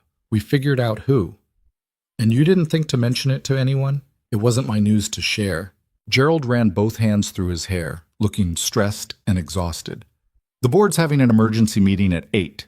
Legal's prepping Aurora for the press conference. Stock's already rebounding, up 22% in pre-market trading. This is insane. Where's Aurora now?" "Conference room on 43. She's been there since 6 with the PR team and about 15 lawyers." Gerald's expression softened slightly. "She asked for you specifically, twice. Jennifer said it's the only time Aurora's asked for anyone during all this." Mason headed for the elevator, ignoring the curious looks from other employees. The ride to the 43rd floor felt longer than usual. his mind already running through everything Aurora would need to navigate in the next few hours. The press would be brutal, even in vindication. They'd want details, emotions, statements she wasn't prepared to give. Jennifer met him outside the conference room. She's in the middle of prep, but she said to send you in the moment you arrived. Mason opened the door. The conference room was packed. 8 people from legal, 4 from PR, 2 board members he vaguely recognized, and Aurora, standing at the head of the table in a charcoal suit, looking composed and controlled and absolutely exhausted. Her eyes found Mason immediately, and some of the tension in her shoulders eased. "Excuse us for a moment," Aurora said to the room. "I need 5 minutes." The PR director opened her mouth to protest, but something in Aurora's expression made her close it again. Everyone filed out, shooting Mason looks ranging from curious to annoyed. The door closed. Aurora sagged against the table, the Ice Queen mask cracking. "I think I'm going to be sick." "When's the last time you ate?" "I don't remember. Yesterday sometime." Mason pulled out his phone, ordered food delivery to the office. "You've got 20 minutes before it gets here. Sit down." "I can't sit. If I sit, I'll fall apart. And I can't fall apart with a press conference in..." She checked her watch. 47 minutes. "Then fall apart now. Get it out of your system." "I don't fall apart." "Aurora." Mason moved closer, kept his voice gentle. "You just took down a corporate sabotage scheme, cleared your name with federal investigators, and got your biggest competitor arrested for fraud. You're allowed to fall apart for 5 minutes." She stared at him, and he watched the battle play out on her face. 30 years of training herself not to show weakness versus the overwhelming relief and fear and anger of the past 24 hours. The training lost. Aurora's hands started shaking first, then her breathing went uneven, and then she was crying. Not delicate tears, full, gasping sobs that seemed to come from somewhere deep and broken. Mason did the only thing he could think of. He pulled her into his arms. She resisted for maybe half a second, then collapsed against him, fingers clutching his shirt, face pressed against his shoulder. He held her while she cried, one hand on her back, the other cradled against her head, and didn't say anything because there was nothing to say. Sometimes people just needed a break. It lasted maybe 3 minutes. Then Aurora pulled back, wiping her eyes, trying to reassemble herself. "I'm sorry, that was unprofessional. That was human. There's a difference." "I don't cry. I haven't cried since I was 16 years old." "Then you were overdue." Aurora laughed, watery and broken. "I've ruined your shirt. It'll dry." Mason guided her to a chair, made her sit. "The food will be here in 15 minutes. You're going to eat something before you face those cameras. I don't have time. You'll make time. You can't do this on an empty stomach and 2 hours of sleep." Aurora looked up at him, mascara smudged, hair slightly mussed from where his hand had been. She looked nothing like the Ice Queen of Wall Street. She looked like a woman who'd survived something terrible and was still standing despite everything. "Why are you being so nice to me?" she asked quietly. "Because someone should be. Because you've been handling this alone for too long. Because..." Mason stopped, not sure he wanted to finish that sentence. "Because what?" "Because I care about you," he said simply. "More than I probably should, given that you're my boss and this crosses about 100 professional boundaries. But there it is." Aurora's breath caught. "Mason!" A knock on the door interrupted them. Jennifer's voice came through. "Food delivery for Mr. Reed?" "Si." Mason opened the door, took the bag from Jennifer, brought it back to the table. He'd ordered soup and sandwiches, easy to eat quickly. Aurora stared at the food like she'd forgotten what eating was. "Come on," Mason said, sitting beside her. 15 minutes. Then you can go back to being terrifying."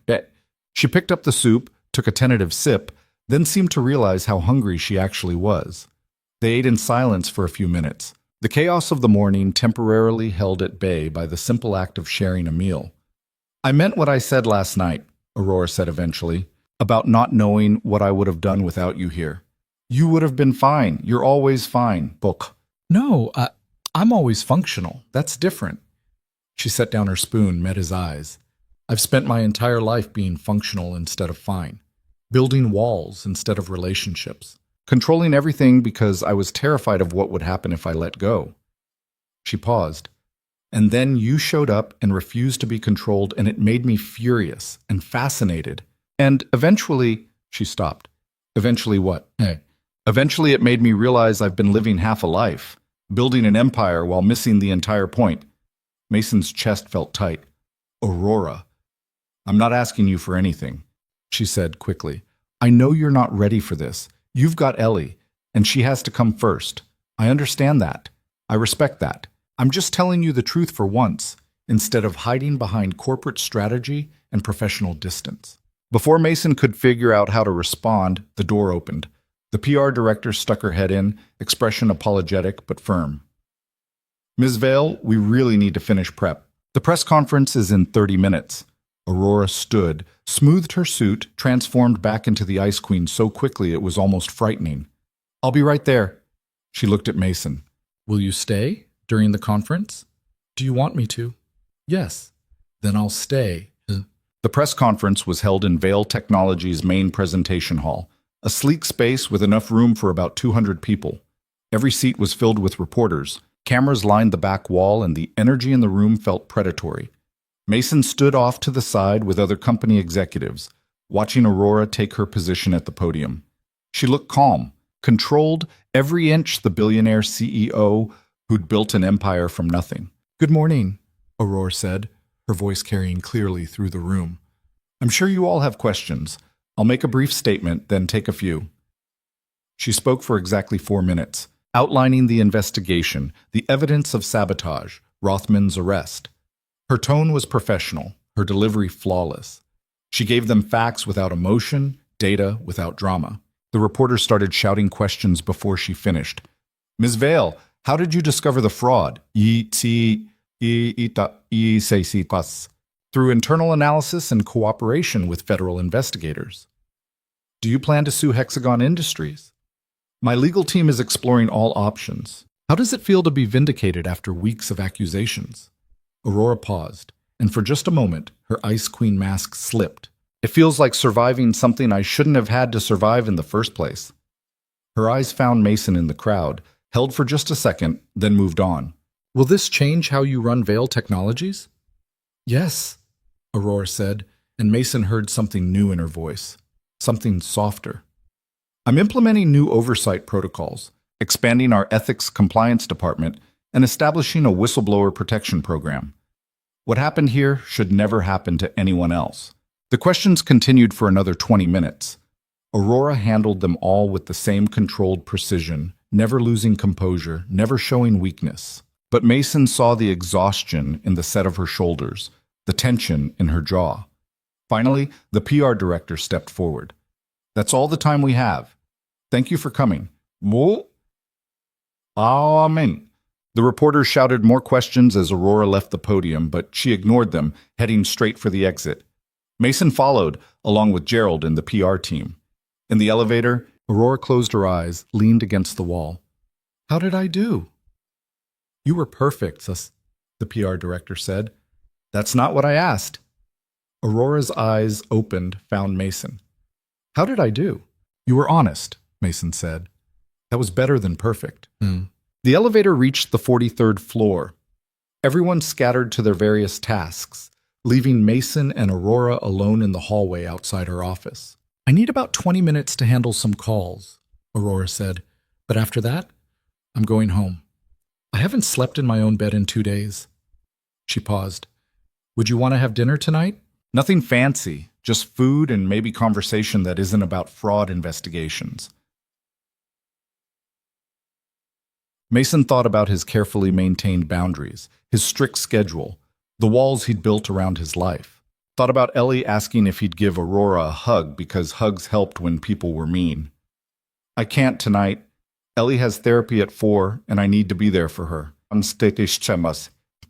He saw disappointment flicker across Aurora's face. But tomorrow's Saturday. I could make breakfast. At my place, if you want. Aurora's expression shifted. Surprise, then something that looked almost like joy. You're inviting me to your home?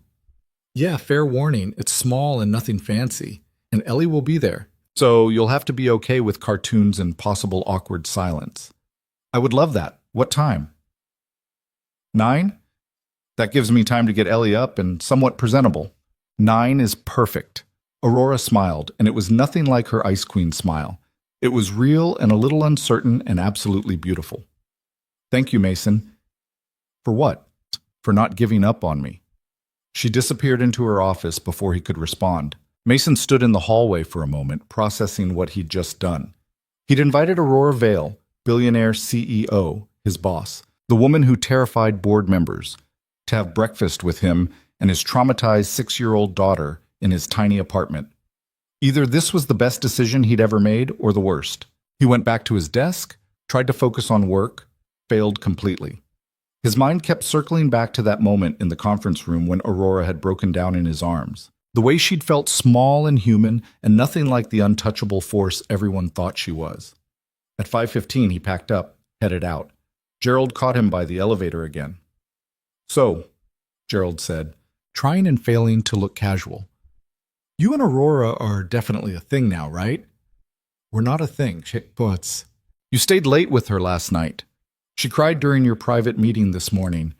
Yes, everyone noticed her mascara was smudged when she came out, and she looked at you during the press conference like you were the only person in the room.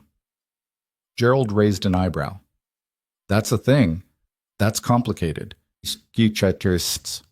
Complicated is just another word for thing. Mason jabbed the elevator button harder than necessary.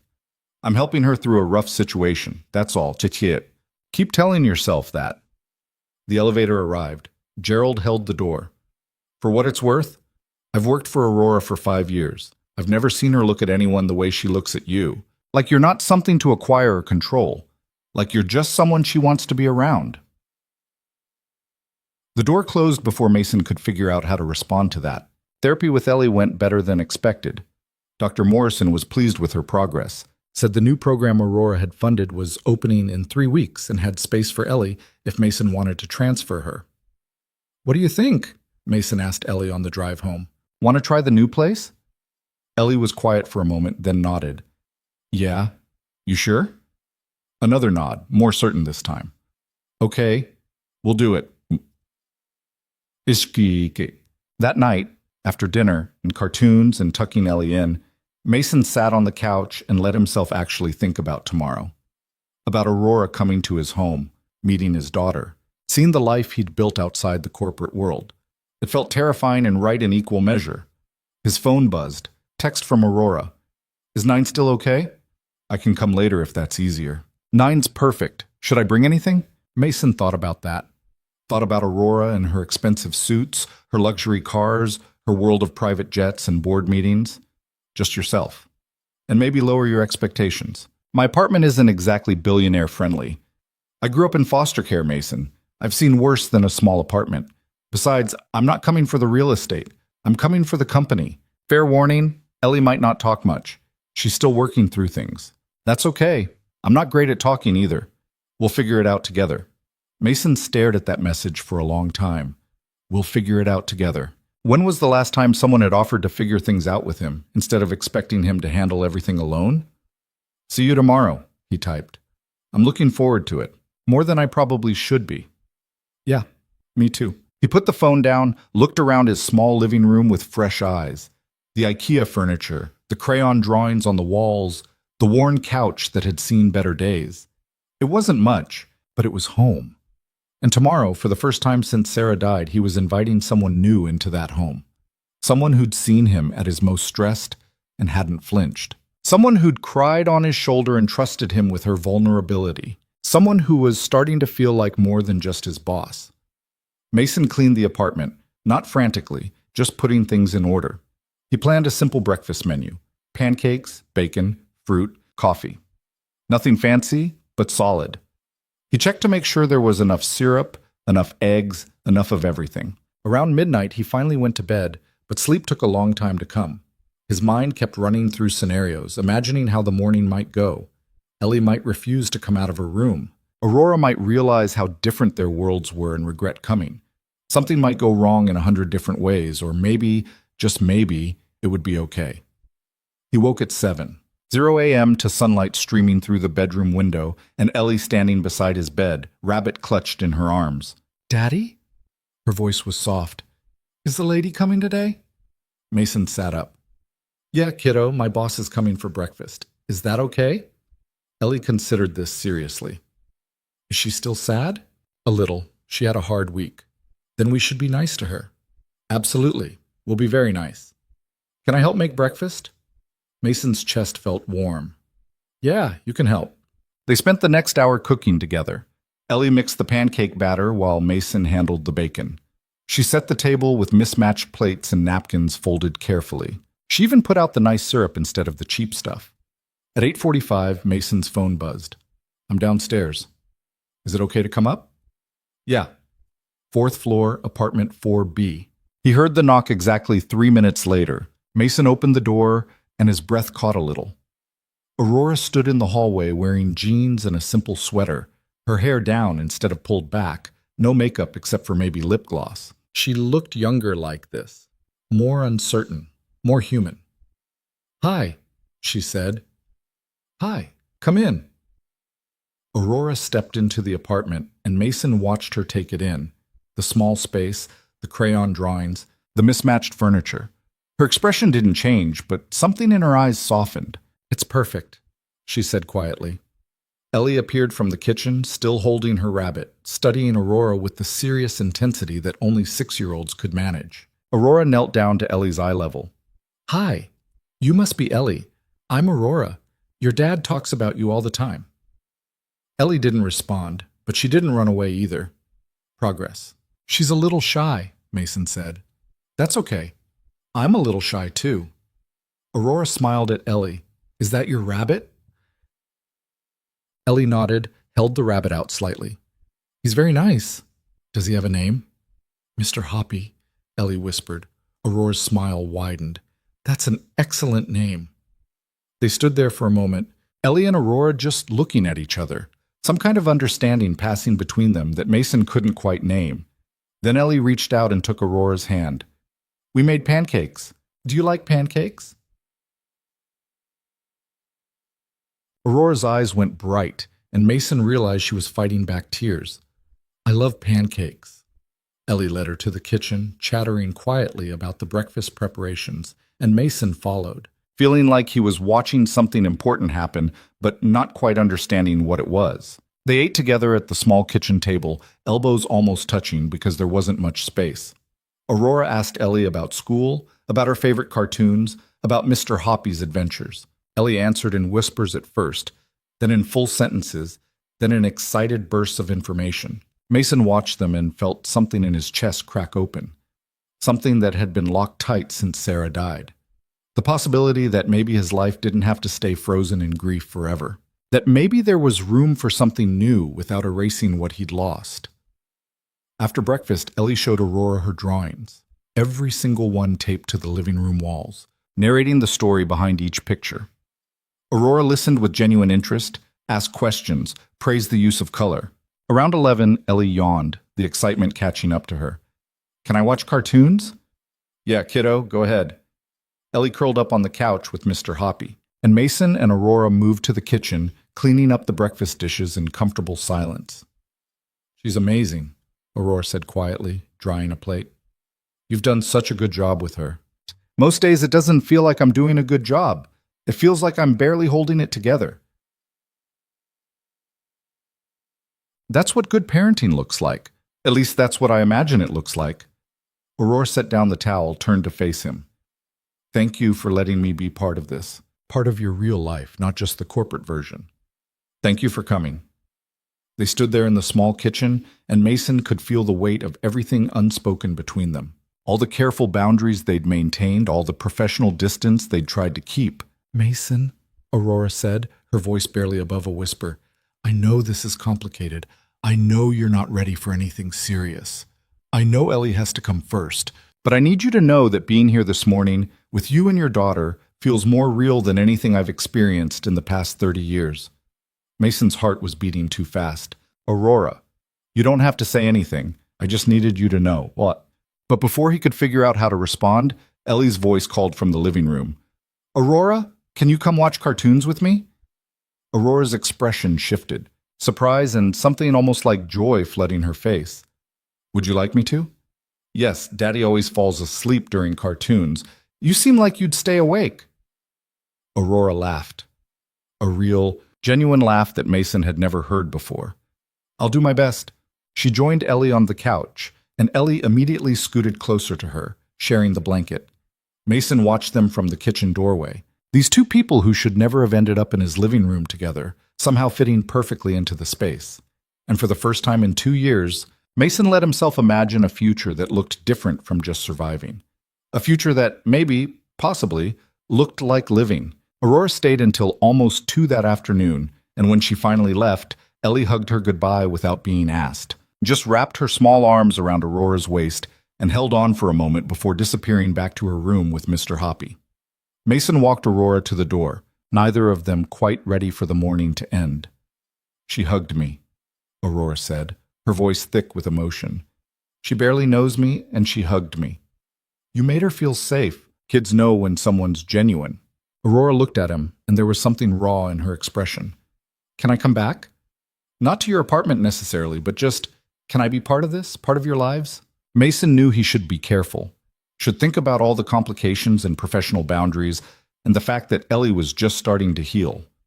But standing there in his doorway, looking at this woman who'd spent 30 years building walls and was now asking permission to tear them down, he couldn't bring himself to say no. Yeah, hun, he said quietly. You can come back. Aurora smiled, reached out like she might touch his face, then stopped herself. I should go. Let you have your Saturday.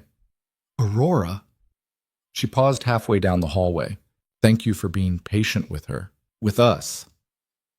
Thank you for letting me try. She disappeared down the stairs, and Mason stood there for a moment, feeling like his carefully controlled life had just shifted in a direction he couldn't predict, but wasn't entirely afraid of anymore. The next few weeks developed their own rhythm. Aurora started leaving work at reasonable hours, sometimes even before Mason. She'd text him in the evenings, not about work, but about small things. A movie she'd watched, a restaurant she'd tried, thoughts she was having about life outside the corporate empire. She came to his apartment twice more. Once for dinner on a Wednesday when Ellie had specifically asked if the nice lady could come over. And once on a Sunday morning when Mason had mentioned offhand that he was taking Ellie to the park, and Aurora had shown up with coffee and pastries like it was the most natural thing in the world. Each time Ellie opened up a little more, started talking to Aurora without prompting, started saving drawings to show her, started including her in that small circle of people she trusted. And each time Mason felt the walls around his heart developing new cracks.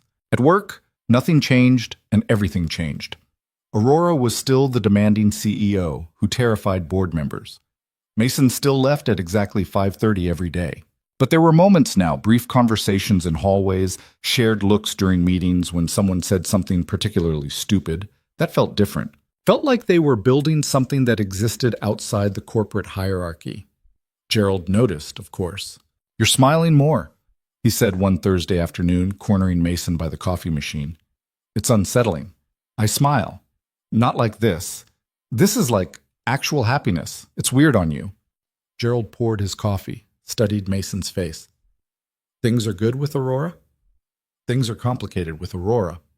Complicated good or complicated bad? Mason thought about Sunday morning at the park, watching Aurora push Ellie on the swings while his daughter laughed in a way she hadn't laughed in 2 years. Complicated good. That's something, at least. Gerald added sugar to his coffee. For what it's worth, she's different too. Less scary. Still terrifying, but like human terrifying instead of Ice Queen terrifying. I'll take that as a compliment. You should. Coming from Aurora, it's practically a miracle. 3 weeks after this press conference, Dr. Morrison's new therapy center opened. Mason enrolled Ellie in the expanded program, and the difference was immediate. More one-on-one attention, better resources. Therapists who specialized in childhood trauma rather than generalists trying their best. Ellie started speaking more, both at home and at school. Her nightmares became less frequent. She drew pictures that included more than just memories of her mother, pictures of her current life, her friends, her father, and increasingly, a tall woman with dark hair who appeared in family portraits alongside them. Mason noticed but didn't comment, Didn't want to push or assume or make Ellie feel like she had to explain her feelings. One evening in late spring, about 6 weeks after Aurora's first visit to their apartment, Mason got a call from the therapy center. Ellie had asked to speak with him, which was unusual. Sessions were usually private unless there was a problem. Mr. Reed. Dr. Morrison's voice was warm but serious. Ellie had a breakthrough today during her art therapy session. She created something I think you need to see. Mason's chest tightened. Is she okay? She's more than okay. She's processing. Can you come by before you pick her up? He left work at 4:15, drove to the therapy center through afternoon traffic. Doctor. Morrison met him in the hallway outside Ellie's session room, holding a large piece of construction paper. She made this today, Dr. Morrison said, handing it to him. And she talked while she made it. Full sentences, clear thoughts, more than I've heard from her in all our sessions combined. Mason looked at the drawing. It showed their apartment building, recognizable by the fire escape Ellie had colored in careful detail. In front of the building stood 3 figures, him, Ellie, and Aurora. They were holding hands. Above the drawing in Ellie's careful printing were the words, "My new family." She talked about her mother, Dr. Morrison continued, about missing her, about being scared to forget her, but also about being ready to let new people in. About Aurora specifically, and how having her around makes her feel safe again. Mason couldn't speak, just stared at the drawing, at the 3 figures holding hands, at his daughter's declaration that they were a family. She wanted me to show you this before she did, Dr. Morrison said gently. Wanted to make sure you were okay with it. Why wouldn't I be? Because accepting new people into our family structure means acknowledging that the old structure is gone. For some parents, that feels like betrayal, like we're erasing the person who died.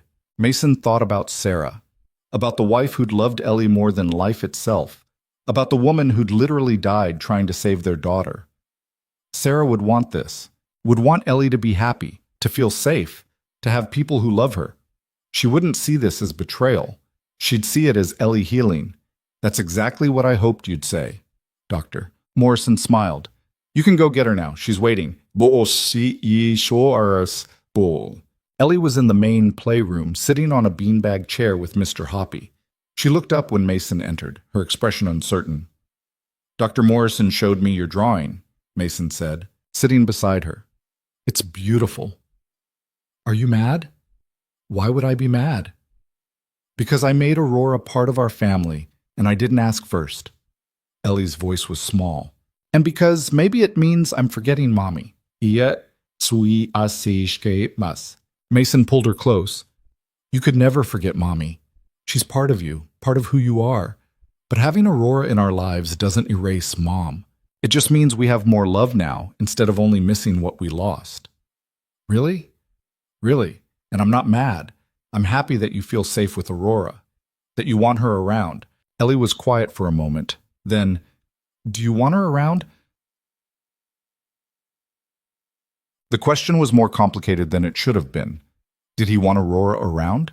The woman who'd terrified him professionally for 2 years, who'd somehow become the person he texted every night, who made his daughter laugh and looked at him like he was more than just a competent analyst? Yeah, kiddo, I want her around. Like, around forever? Mason's breath caught. I don't know about forever. That's a big word. But maybe? Maybe, Mason admitted. If she wants to be. Ellie smiled, satisfied with that answer. Can we call her, tell her about my drawing? They called from the car on the way home. Aurora answered on the first ring. Hi, she said, and Mason could hear the smile in her voice. How was therapy? Good, Ellie said on speakerphone. I made a picture. It has you in it. Really? What kind of picture? A family picture, with you and Daddy and me, because you're part of our family now. Silence on the other end. Mason wondered if Aurora was crying. When she finally spoke, her voice was thick with emotion. That's the nicest thing anyone's ever said to me, Ellie. Thank you. You're welcome. Are you coming over for dinner? Aurora laughed, watery but genuine. I wasn't planning to, but I can if that's okay with your dad. It's okay with me, Mason said. Then I'll be there. 6 o'clock? Perfect. They hung up, and Ellie settled back in her seat, looking more content than Mason had seen her in months. That night, over takeout Chinese food at Mason's small kitchen table, Ellie showed Aurora the drawing. Aurora held it carefully, like it was the most precious thing she'd ever been given, and Mason watched tears slide down her face. "Can I keep this?" Aurora asked, her voice barely steady. "It's for you," Ellie said simply. "That's why I made it." After dinner, after cartoons, after Ellie finally went to bed, Mason and Aurora sat on the couch in the dim living room. Not touching, but close enough that the space between them felt charged. "I framed the first drawing she gave me," Aurora said quietly. "Put it in my office.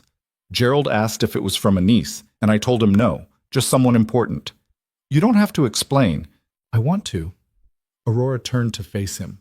"Mason, I've spent my entire life collecting things, companies, properties, investments, accumulating value that I could measure and control.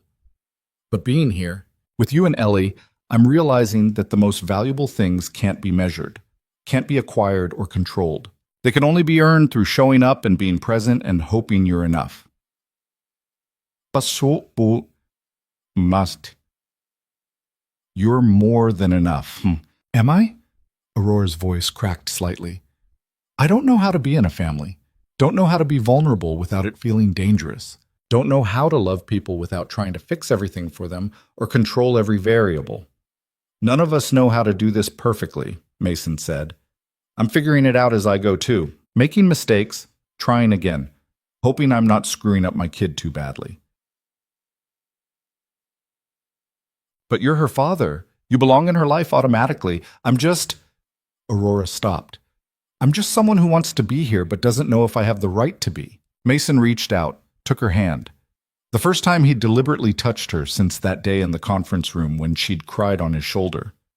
"Ellie drew you into our family portrait. That's not automatic. That's earned. You've shown up, been patient, made her feel safe. That's more than having the right to be here. That's choosing to be here when you could have walked away a dozen times." Aurora's fingers tightened around his. "I don't want to walk away. I want to stay. I want to be part of this messy, imperfect, beautiful thing you've built with your daughter. But I'm terrified I'll ruin it." "You won't." "How do you know?" "Because you care too much to let that happen. Because you've already changed so much from the person who offered me promotions I didn't want. Because Ellie trusts you, and kids know who's real and who's not." They sat there in the quiet living room, hands intertwined, the weight of everything spoken and unspoken hanging between them. "Mason," Aurora said softly, "can I kiss you?" But his heart was hammering. "Yeah." She leaned in slowly, giving him time to change his mind, time to pull away. But Mason didn't pull away. He met her halfway, and when their lips touched, it felt like something clicking into place. Something that had been off-kilter for 2 years suddenly finding its balance. The kiss was gentle, tentative. Neither of them quite sure what they were doing, but both willing to figure it out. When they finally pulled apart, Aurora was crying again. "Sorry," she said, wiping her eyes. "I cry now, apparently. You broke me." "I think you were already broken, just in different ways than you realized." "That's probably true." Aurora rested her head on his shoulder, and Mason wrapped an arm around her. "What happens now?" "I don't know. We figure it out as we go." "That's terrifying." "Yeah, but maybe it's okay to be terrified sometimes." They stayed like that until almost midnight, just holding each other, not needing to fill the silence with words. When Aurora finally left, Mason walked her to the door and kissed her goodbye like it was the most natural thing in the world. Like maybe this was always where they were headed, even when he was refusing her 7th promotion offer, and she was trying to figure out why one employee wouldn't bend to her will. The next morning, Mason woke to find Ellie already awake, sitting on the couch with Mr. Hoppy, waiting. "Is Aurora your girlfriend now?" she asked the moment he emerged from his bedroom. Mason poured coffee, bought himself time to think. "Would that be okay with you?" "I think so. She's nice, and she makes you smile like Mommy used to." That observation hit Mason square in the chest. "Yeah, she does. Then it's okay. Mommy would want you to smile again." Out of the mouths of 6-year-olds came the kind of wisdom that adults spent years trying to learn. Over the following months, their unconventional family found its rhythm. Aurora started spending most weekends at Mason's apartment, started keeping clothes in his closet, toothbrush in his bathroom, started being there for the small moments, grocery shopping, homework help, bedtime stories. She was terrible at cooking and somehow always forgot that Ellie didn't like mushrooms. She worked too much and sometimes got distracted during cartoons checking her email. She still struggled with vulnerability, still tried to fix problems with money when what was needed was just presence. But she showed up. Every time it mattered, she showed up. At work, Mason finally accepted a promotion, not to executive level, but to senior analyst with the explicit understanding that his hours remained non-negotiable. Aurora signed off on it personally, and Gerald stopped asking questions about their relationship because it had become obvious to everyone that the Ice Queen had melted for exactly one person and wasn't bothering to hide it anymore. The business world noticed too. Forbes ran a profile on Aurora titled "The Billionaire Who Found Something More Valuable Than Success." She hated the article but kept a copy on her desk anyway. One Saturday morning in early autumn, almost a year after that first breakfast at Mason's apartment, Aurora showed up with a folder full of papers. "What's this?" Mason asked, taking the folder while Ellie and Aurora settled on the couch for their usual cartoon ritual. "Blueprints. For a house." Aurora looked nervous in a way he rarely saw anymore. "I found a place. Not too big, but bigger than here.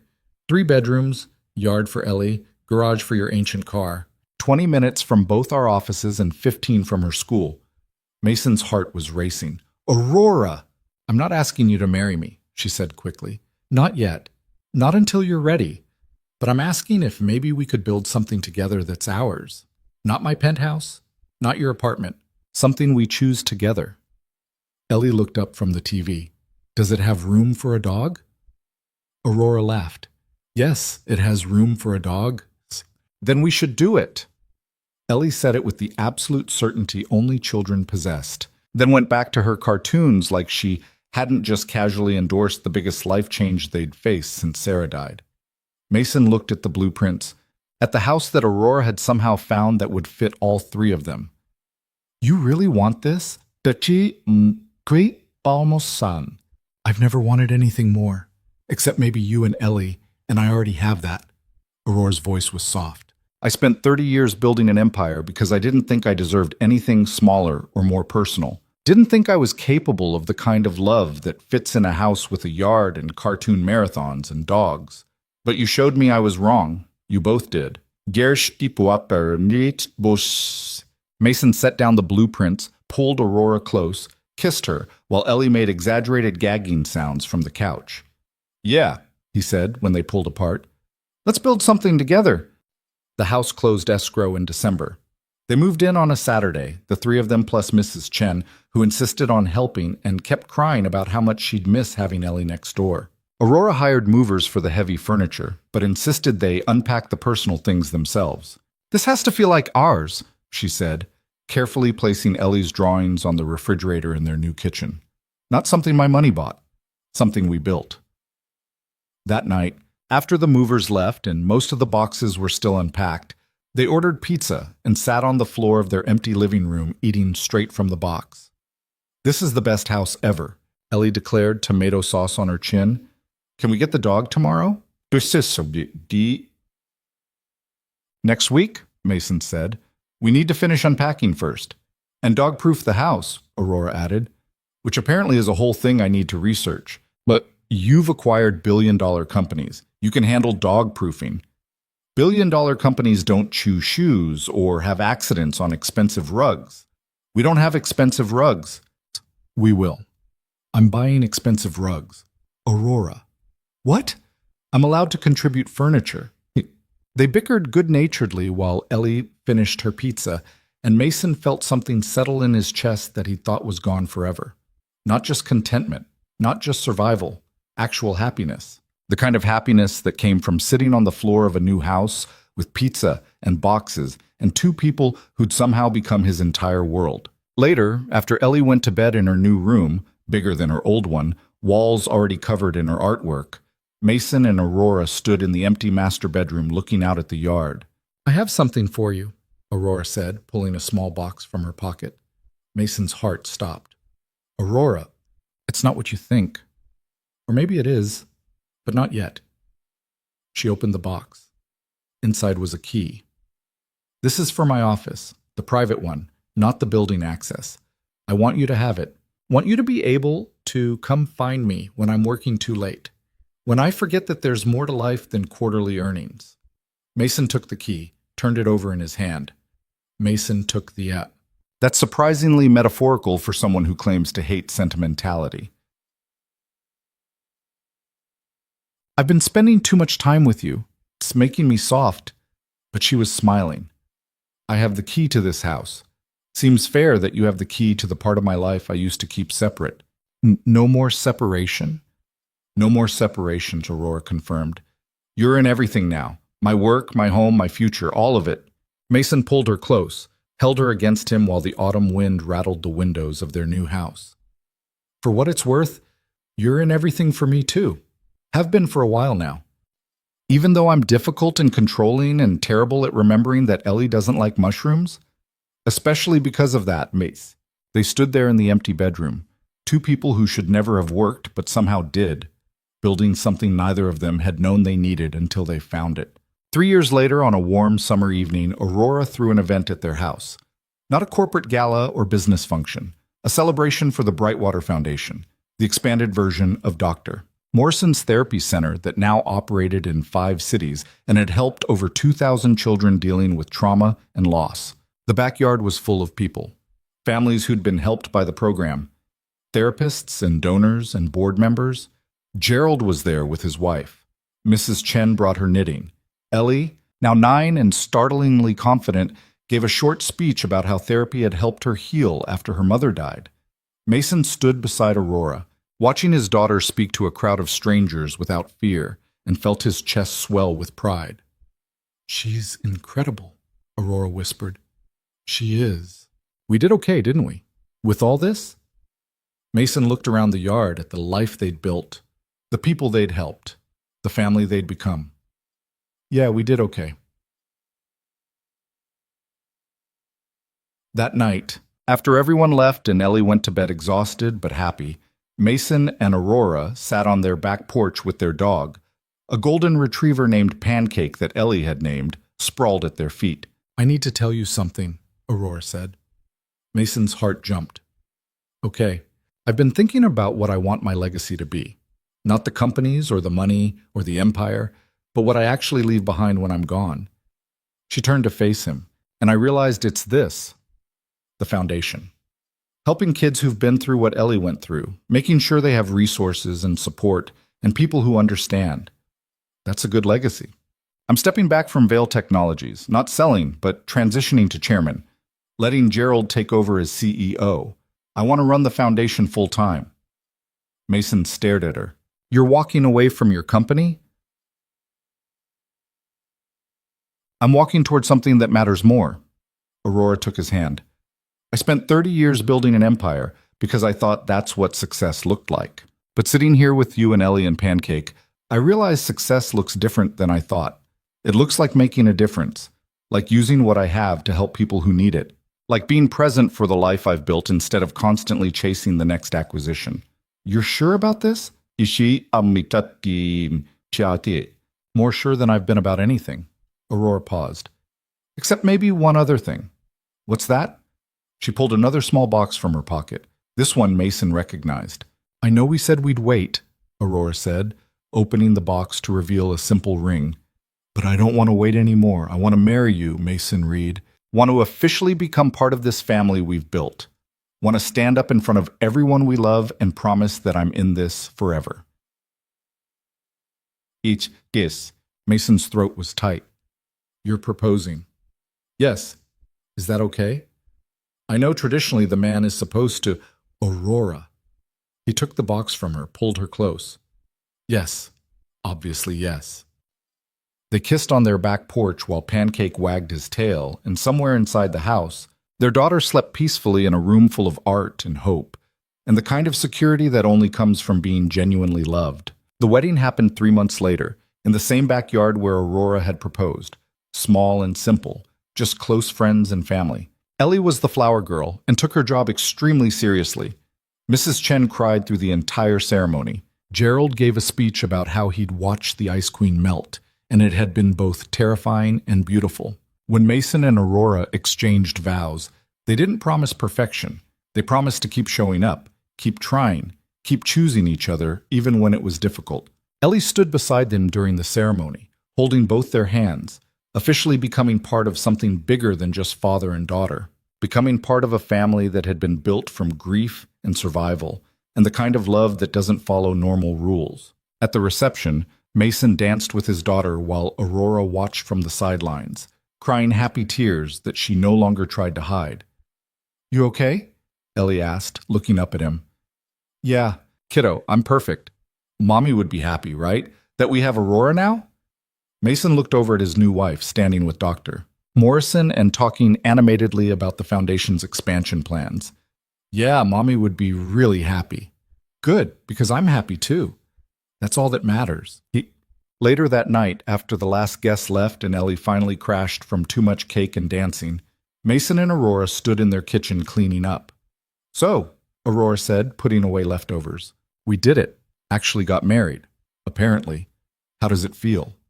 Mason thought about that. Thought about the journey that had brought them here. From that first refused promotion to therapy center funding to moving in together to this. Thought about all the ways they'd both changed, both grown, both learned to let go of control and trust something bigger than themselves. "It feels like coming home," he said finally. "Like the last 3 years have been leading to this moment where everything finally makes sense." "Vamos." Aurora set down the container she'd been holding, moved to stand in front of him. "I love you. I don't say it enough because I'm still learning how to be vulnerable without it feeling like weakness. But I love you, Mason Reed. Love you and Ellie more than I thought I was capable of loving anyone." "I love you too. Even when you buy expensive rugs without asking and forget about the mushroom thing and work too late because you're trying to help one more kid through the foundation." "I'm never going to remember the mushroom thing. I know. It's part of your charm." They kissed in their kitchen, surrounded by the remnants of their wedding celebration, building a life that neither of them had planned, but both of them had chosen. Because that's what love is, really. Not the fairy tale version where everything is perfect and easy, but the messy, complicated, beautiful reality where two broken people find each other and decide that being broken together is better than being whole alone. Where a single father learns to open his heart again. Where a billionaire learns that empire building isn't the same as living. Where a little girl who lost everything finds a family that proves love doesn't have limits or rules or expiration dates. Years later, when people asked Aurora what her greatest achievement was, she never mentioned Veil Technologies or the billions she'd made or the companies she'd acquired. She talked about the foundation, about the thousands of kids they'd helped, about the life she'd built with Mason and Ellie. And when they asked Mason what had changed his life the most, he didn't talk about surviving tragedy or raising his daughter alone or even falling in love with a billionaire. He talked about learning to let people in, about understanding that strength isn't measured by how much you can handle alone, but by how much you're willing to share with others. The house they bought together stood on Morrison Street, 3 bedrooms and a yard where Pancake played, and Ellie grew up and became a therapist herself, following in Dr. Morrison's footsteps. The walls were covered in artwork and photographs, and the accumulated evidence of a life well lived. In the living room, framed above the couch, hung Ellie's original drawing, the one that showed 3 figures holding hands, the one that declared them a family before they'd quite figured out how to be one. Because that's the thing about families. They aren't built perfectly. They're built through choice and effort and showing up even when it's hard, through crying on each other's shoulders and eating pizza on empty floors, and learning that love isn't about control or perfection or having all the answers. It's about being willing to try, being brave enough to let someone see you at your worst and trust they'll stay anyway, being strong enough to admit you need help and wise enough to accept it when it's offered.